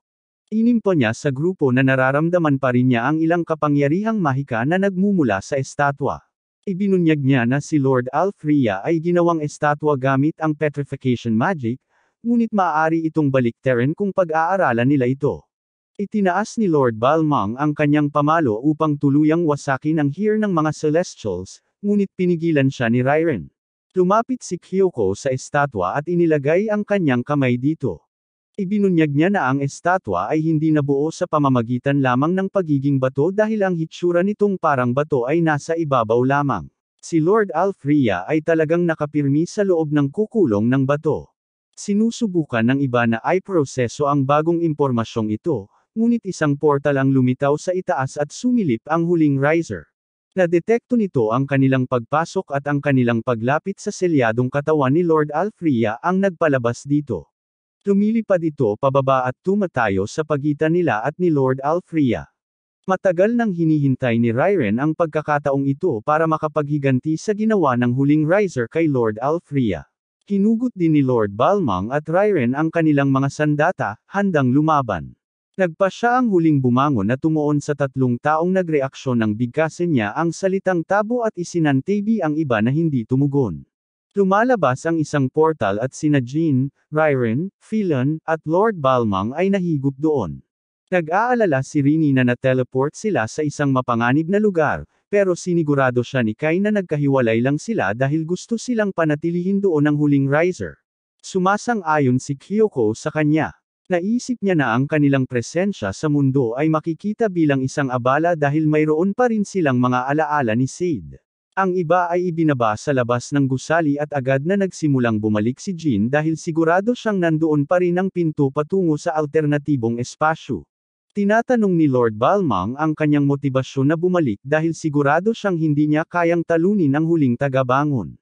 Ibinunyag ni Jin na palagi siyang handang magsakripisyo para sa mas malaking kabutihan, kahit hindi siya sapat ang lakas, ngunit pinayuhan siya ni Rairen na huwag basta-bastang itapon ang kanyang buhay.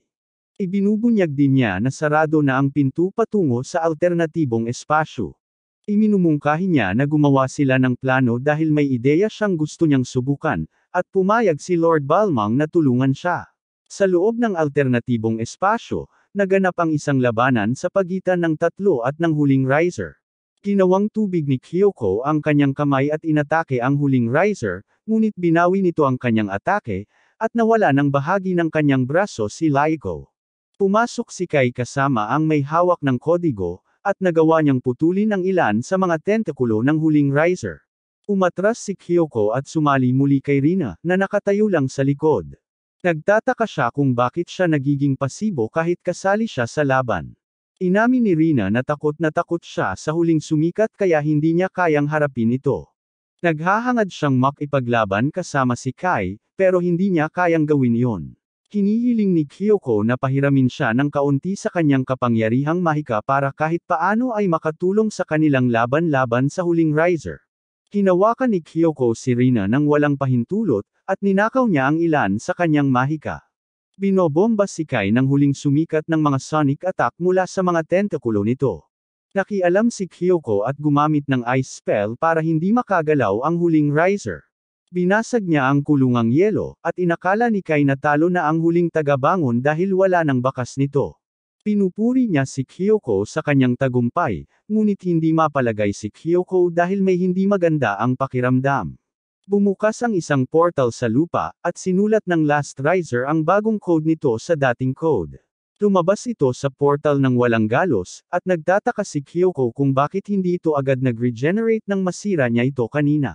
Naalala ni Kai na ganoon din ang ginawa nito noong nakikipaglaban nito kay Vanessa, at naisip niya na ang tanging oras na kaya nitong mag-regenerate ay kapag nasa loob ito ng alternatibong eroplano na kinaroroonan nila sa kasalukuyan.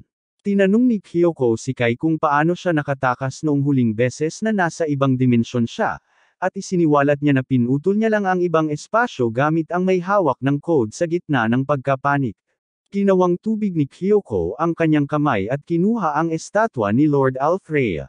Ito ang nagudyok ng reaksyon mula sa huling bumangon, at kinumpirma ni Kyoko na ang estatwa ang pinakamahalagang bagay para dito. Nagpasya siyang gamitin ito bilang pain para maakit sa labas ang huling Riser. Kinuha nila ang estatwa at tumakbo palayo habang hinahabol sila ng huling bumangon. Biglang lumingon si Kyoko at inatake ang huling Riser gamit ang apoy, ngunit binalik nito ang atake sa kanila. Ginagamit ni Kai ang code holder para sumipsip ng counterattack, at aksidenteng napunit nito ang alternatibong espasyo. Tumalon si Kai sa butas kasama sina Rine at Kyoko, at sinundan sila ng Last Riser. Bumalik sila sa sementeryo, at sinaktan ni Kyoko ang huling Riser ng kidlat ngayong mahina na siya. Ang huling pagsikat ay naging abo at tinangay ng hangin. Samantala, gumagawa si Rairen ng sandata gamit ang ilang hilaw na materyales. Nagbanggit si Saki ng ilang alalahanin tungkol sa dami ng hilaw na materyales na ginagamit para gawin ang kanyang sandata, ngunit ipinahayag ni Rairen na kinakailangan ito dahil walang silbi ang mga normal na bala ng tao.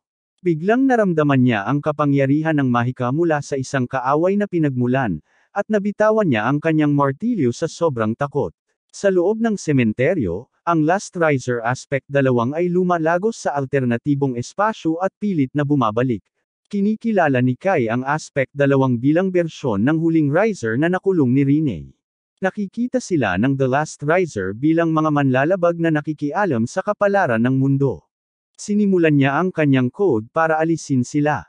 Inatake ni Aspect 2 si Kai, at hinaranggan niya ito gamit ang Code Holder. Sinusubukan ni Kyoko na umatake mula sa itaas gamit ang kanyang Morph Hammer, ngunit hinaranggan ito ni Aspect 2 gamit ang kalasag. Maraming espesyal na bar ang lumitaw sa paligid ni Kyoko, at agad niyang pinakawalan ang estatwa ni Lord Alfredo nang mapagtanto niyang nahulog siya sa bitag ni Aspect 2. Nakaligid si Kyoko sa mga rehas, at nahuli siya. Ang Aspekto 2 ay nagsisimula sa pagpapatupad ng code upang alisin si Kyoko mula sa kasalukuyang mundo.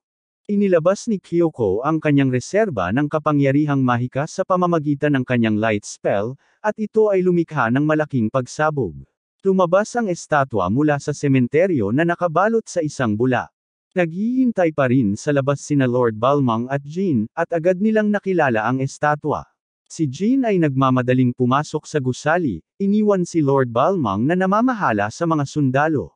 Nang muling magkamalay si Kai, sinabi ni Rene sa kanya na pinrotektahan niya sila gamit ang isang kalasag. Kung hindi, malamang na natanggal sila ng malaking pagsabog. Napagtanto ni Kai na isinakripisyo ni Kyoko ang sarili niya para masiguro ang kaligtasan nila, pero hindi niya iniisip na dapat niya itong ginawa. Pumasok si Jean sa gusali at natanong sila mula sa malayo. Tinawag niya sila, gumang ang pakiramdam na buhay sila, pero nagsimulang mangisay si Aspect 2. Tumingin si Kai at napansin na sinusubukan nitong makabangon muli. Nagtataka siya kung paano pa buhay si Aspect 2 matapos ang malaking pagsabog na iyon. Gayunpaman, hindi siya naghihintay para malaman. Inutusan niya si Rene na umatras kasama niya, ngunit hinabol sila ng Aspect 2. Lumabas sila sa sementeryo, at binihag ni Aspect si Rene. Sinimulan niya ang pagbubura sa sarili, ngunit nagpalabas si Rene ng kidlat, na tumama sa Aspect 2.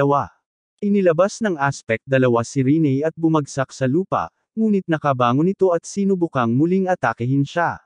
Humakbang si Kai sa pagitan nila at pinigilan ang kanyang pag-atake.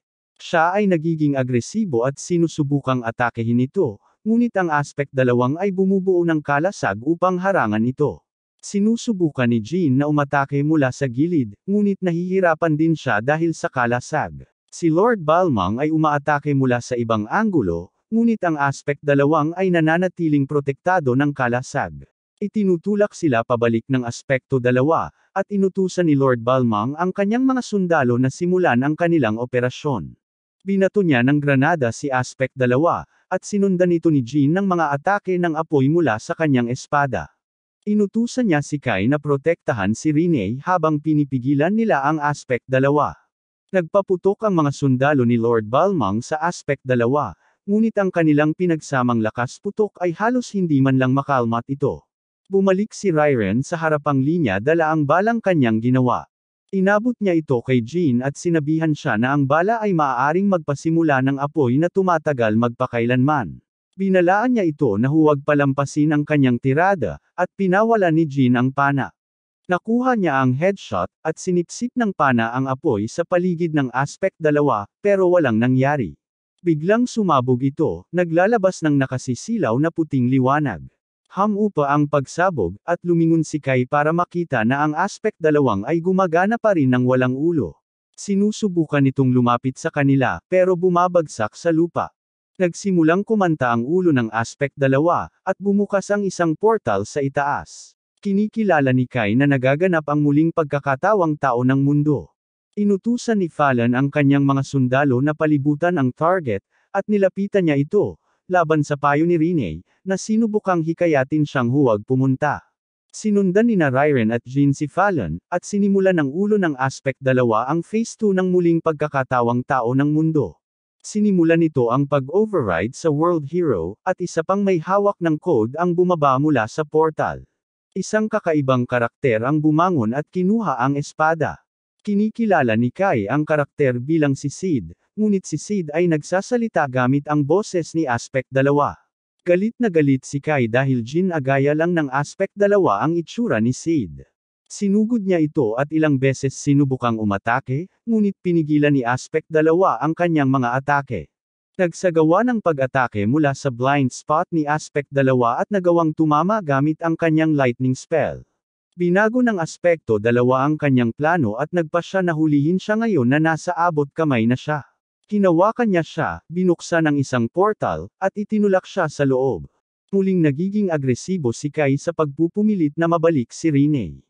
Inaatake niya gamit ang kanyang code holder, ngunit pinigilan ni Aspect dalawa ang kanyang atake at pinadala siya sa ere.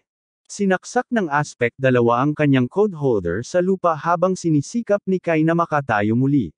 Tiningnan niya ang Aspect dalawa, pero malabo ang kanyang paningin. Kumuha muna si Kai ng ilang sandali para mag-ayos ng sarili, at kinuha niya ang kanyang code holder. Nakatayo na ulit siya at pinaalalahanan ang sarili na hindi niya kalaban si Sid, kaya hindi siya kailangang magpigil. Tinatawagan niya ang kakayahan ng may hawak ng kodigo at sinasaksak si Aspect dalawa, na nasugatan ito. Ang slash ay hindi sinasadyang lumilikha ng pagkakabiyak sa pagitan ng normal na mundo at ng alternatibong espasyo kung saan nakakulong si Rinne. Napansin ni Rinne ang paglitaw ng bitek, pero wala siyang magawa dahil nakakadena siya. Wala siyang motibasyon na bumalik sa labanan, pero naaalala niya na kailangan niyang magpatuloy dahil kailangan siya ni Kai. Kumawala siya sa mga kadena at lumipad sa siwang. Ang aspekto dalawang ay nagpapagana ng sarili nitong kakayahan sa paghawak ng code at sinusubukang isara ang bitek, ngunit lumipad si Rinne at itinulak si Kai palabas ng saklaw ng atake. Masaya si Kai na bumalik si Rinne, at sinabi niya rito na bumalik siya para lumaban kasama niya. Binaling ni Kai ang kanyang atensyon sa aspekto dalawa. Sigurado siyang magtatagumpay sila rito dahil hindi sapat ang pagkopya sa kakayahan ni Sid para gawin itong kalaban na dapat katakutin. Pinaputukan niya ang Aspect dalawa at hinaranggan ito ng codebreaker nito, ngunit nabasag ng bala ang espada. Dali-daling pumasok si Kai at sumugod gamit ang kanyang espada. Nahulog si Aspect dalawa sa kanyang kahinaan, at sinabugan niya ito ng dragon sa silid ng baril. Nawala ni Kai ang kanyang espada at dali-daling ibinalik ito ni Rinne sa kanya. Ang aspekto dalawang ay nawala ng braso ni Sid, at bahagi ng orihinal nitong anyo ay bumalik. Inatake ito ni Kai mula sa likod at tinamaan ng shoulder charge na nagpalipad dito. Bumalik si Rinne sa kanya dala ang kanyang espada at iniabot niya ito sa kanya. Inatake ng Aspect dalawa si Kai gamit ang kanyang tentacle, ngunit hinaranggan niya ito gamit ang kanyang espada. Pinapayuhan ni Aspect dalawa si Kai na sumuko dahil hindi mababago ang tadhana. Ipinapaliwanag nito na hindi maiiwasang mangyayari ang muling pagkakatawang tao sa mundo, at walang saysay ang lahat ng kanyang pagsisikap upang pigilan ito. Itinulak ni Kai ang tentikulo ni Aspect dalawa at ipinakita na walang katulad ang tadhana. Ibinubunyag niya na ang kinalabasan ng mundo ay hindi nakatakda ng tadhana, kundi ng walang pag-aalinlangang determinasyon ng mga tao. Muli niyang isinumpa ang kapangyarihan ng may-ari ng kodigo at buong lakas na sinibak ang mga tentikulo ni Aspect dalawa. Ang napakalakas na lakas ng paghiwa ay ganap na nagwawalis sa Aspect dalawa. Napaluhod si Kai dahil sa sobrang pagod, ngunit ang ideya ng pagtigil sa muling pagkakatawang tao sa mundo ang nagbigay sa kanya ng lakas. Tumingin siya pabalik kay Rinne na nakatayo sa ibabaw ng portal. Nagpalabas siya ng malakas na salamangka para isara ito, ngunit napakalakas ng salamangka na natambas si Kai. Habang walang malay, nakakita si Kai ng pangitain ni Rinne na nakakadena, at nagmamakaawa siya sa kanya na iligtas siya. Nakamali siya at nakita niya si Rinne na nakaupo sa tabi ng kanyang kama. Umupo siya at agad siyang niyakap nito dahil natakot siya na baka hindi na siya muling magising. Gumaan ang kanyang pakiramdam nang magising siya. Sinisisi niya ang sarili sa kalagayan niya, at hindi niya kayang mabuhay kung hindi na siya nagkamalay. Ibinunyag ni Rinne na ang kanyang nararamdaman para kay Kai ay higit pa sa simpleng pagkakaibigan. Sa simula, tinitiis niya lang ang ibang tao para lang makasama si Kai, pero ngayon gusto na talaga niyang magustuhan siya nito. Tinatanong niya ito kung ano ang nararamdaman nito para sa kanya, ngunit bago pa makasagot si Kai, pumasok sa silid sina Rairen at Jin. Dumating sila para tingnan si Kai, pero hindi nila inaasahang makikita si Rinne sa ganitong kainahinalang posisyon. Si Jin ay nagmamadaling lumapit kay Rinne at itinapon siya mula kay Kai. Pinapagalitan niya sila dahil sa paggawa ng hindi naaangkop na mga gawain sa likod ng saradong pinto, lalo na't hindi pa lubos na nakakabawi si Kai. Ibinunyag ni Jin na 3 araw na siyang natutulog, at kailangan niyang magpahinga para tuluyang makarecover. Nagulat si Kai nang malaman niyang 3 araw siyang walang malay. Ipinaliwanag ni Rairen na nawalan siya ng malay pagkatapos niyang talunin si Aspect 2, at agad siyang dinala sa ospital ng Yulin Rebel Army para magpagamot. Nagising si Rene ilang oras matapos nilang talunin si Aspect 2, ngunit nanatiling walang malay si Kai. Binaling nina Rairen at Jean ang kanilang atensyon kay Rene. Pinagalitan nila siya dahil sinasamantala niya si Kai dahil mahina pa ito pagkatapos lang magkamalay. Hindi sila makapaniwala na tinraider niya ang kanilang tiwala ng ganoon na lang, pero sinabi ni Rene na ginawa lang niya ang nararamdaman niyang tama. Sinumbong niya si Jean dahil sa paghawak sa kamay ni Kai ng matagal na hindi komportable, habang walang malay ito, at si Rairen naman dahil sa pagtangging umalis sa tabi nito buong araw. Ipinagtatanggol ni Rairen ang sarili at sinasabing nanatili lang siya para bigyan ng gamot si Kai, wala nang iba. Kinabukasan, paglubog ng araw, naglakad sila pababa sa sementeryo sa kapatagan ng hangganan ng Yulin Federation. Pumasok sila sa loob para tingnan ang estatwa ni Lord Alfreyo na iniwan nila doon. Kasama nila si Kyoko sa pagkakataong ito, ngunit nasa mas maliit siyang anyo. Namangha si Kai na nakaligtas siya sa pagsabog kahit papaano. Ibinunyag ni Kyoko na nakaligtas lamang siya dahil hinati niya ang kanyang core bago ang pagsabog. Kailangan niyang sumipsip ng malaking dami ng espiritu o napakalaking dami ng mahika bago siya maibalik sa kanyang normal na anyo. Kung wala ito, mananatili siya sa kanyang nerve state sa loob ng 30 taon, ganap na walang silbi at walang kapangyarihan. Si Lord Balmang ay hindi gaanong nag-aalala sa kanyang kapakanan at mas nag-aalala sa pagtiyak na matutupad niya ang kanyang kasunduan sa mga tao. Ayaw niyang magwala ito ng walang dahilan dahil alam niyang magiging mahirap siyang pakalmayan. Tiniyak ni Kyoko sa kanya na madali siyang mapipulay kung lalabag siya sa kasunduan dahil mahina at walang kapangyarihan si Kyoko. Gayunpaman, hindi naniniwala si Lord Balmang sa kanyang pagpapanggap na kahinaan dahil naranasan na niya ang kanyang kapangyarihan sa buong lakas nito.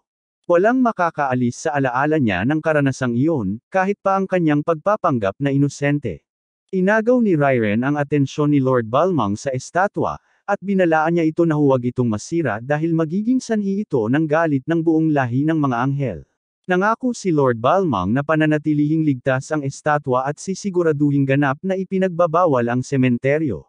Sinabi ni Kyoko na kailangan din nilang unahin ang pagtuklas ng mas marami tungkol sa huling riser para tuluyan nilang matalo ito.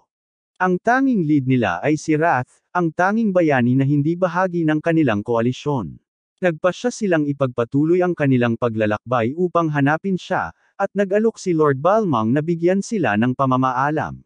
Nagsimula silang mag-impake sa tulong ni Lord Balmang at ng kanyang mga sundalo habang nakatingin sina Kai at Rene sa paglubog ng araw.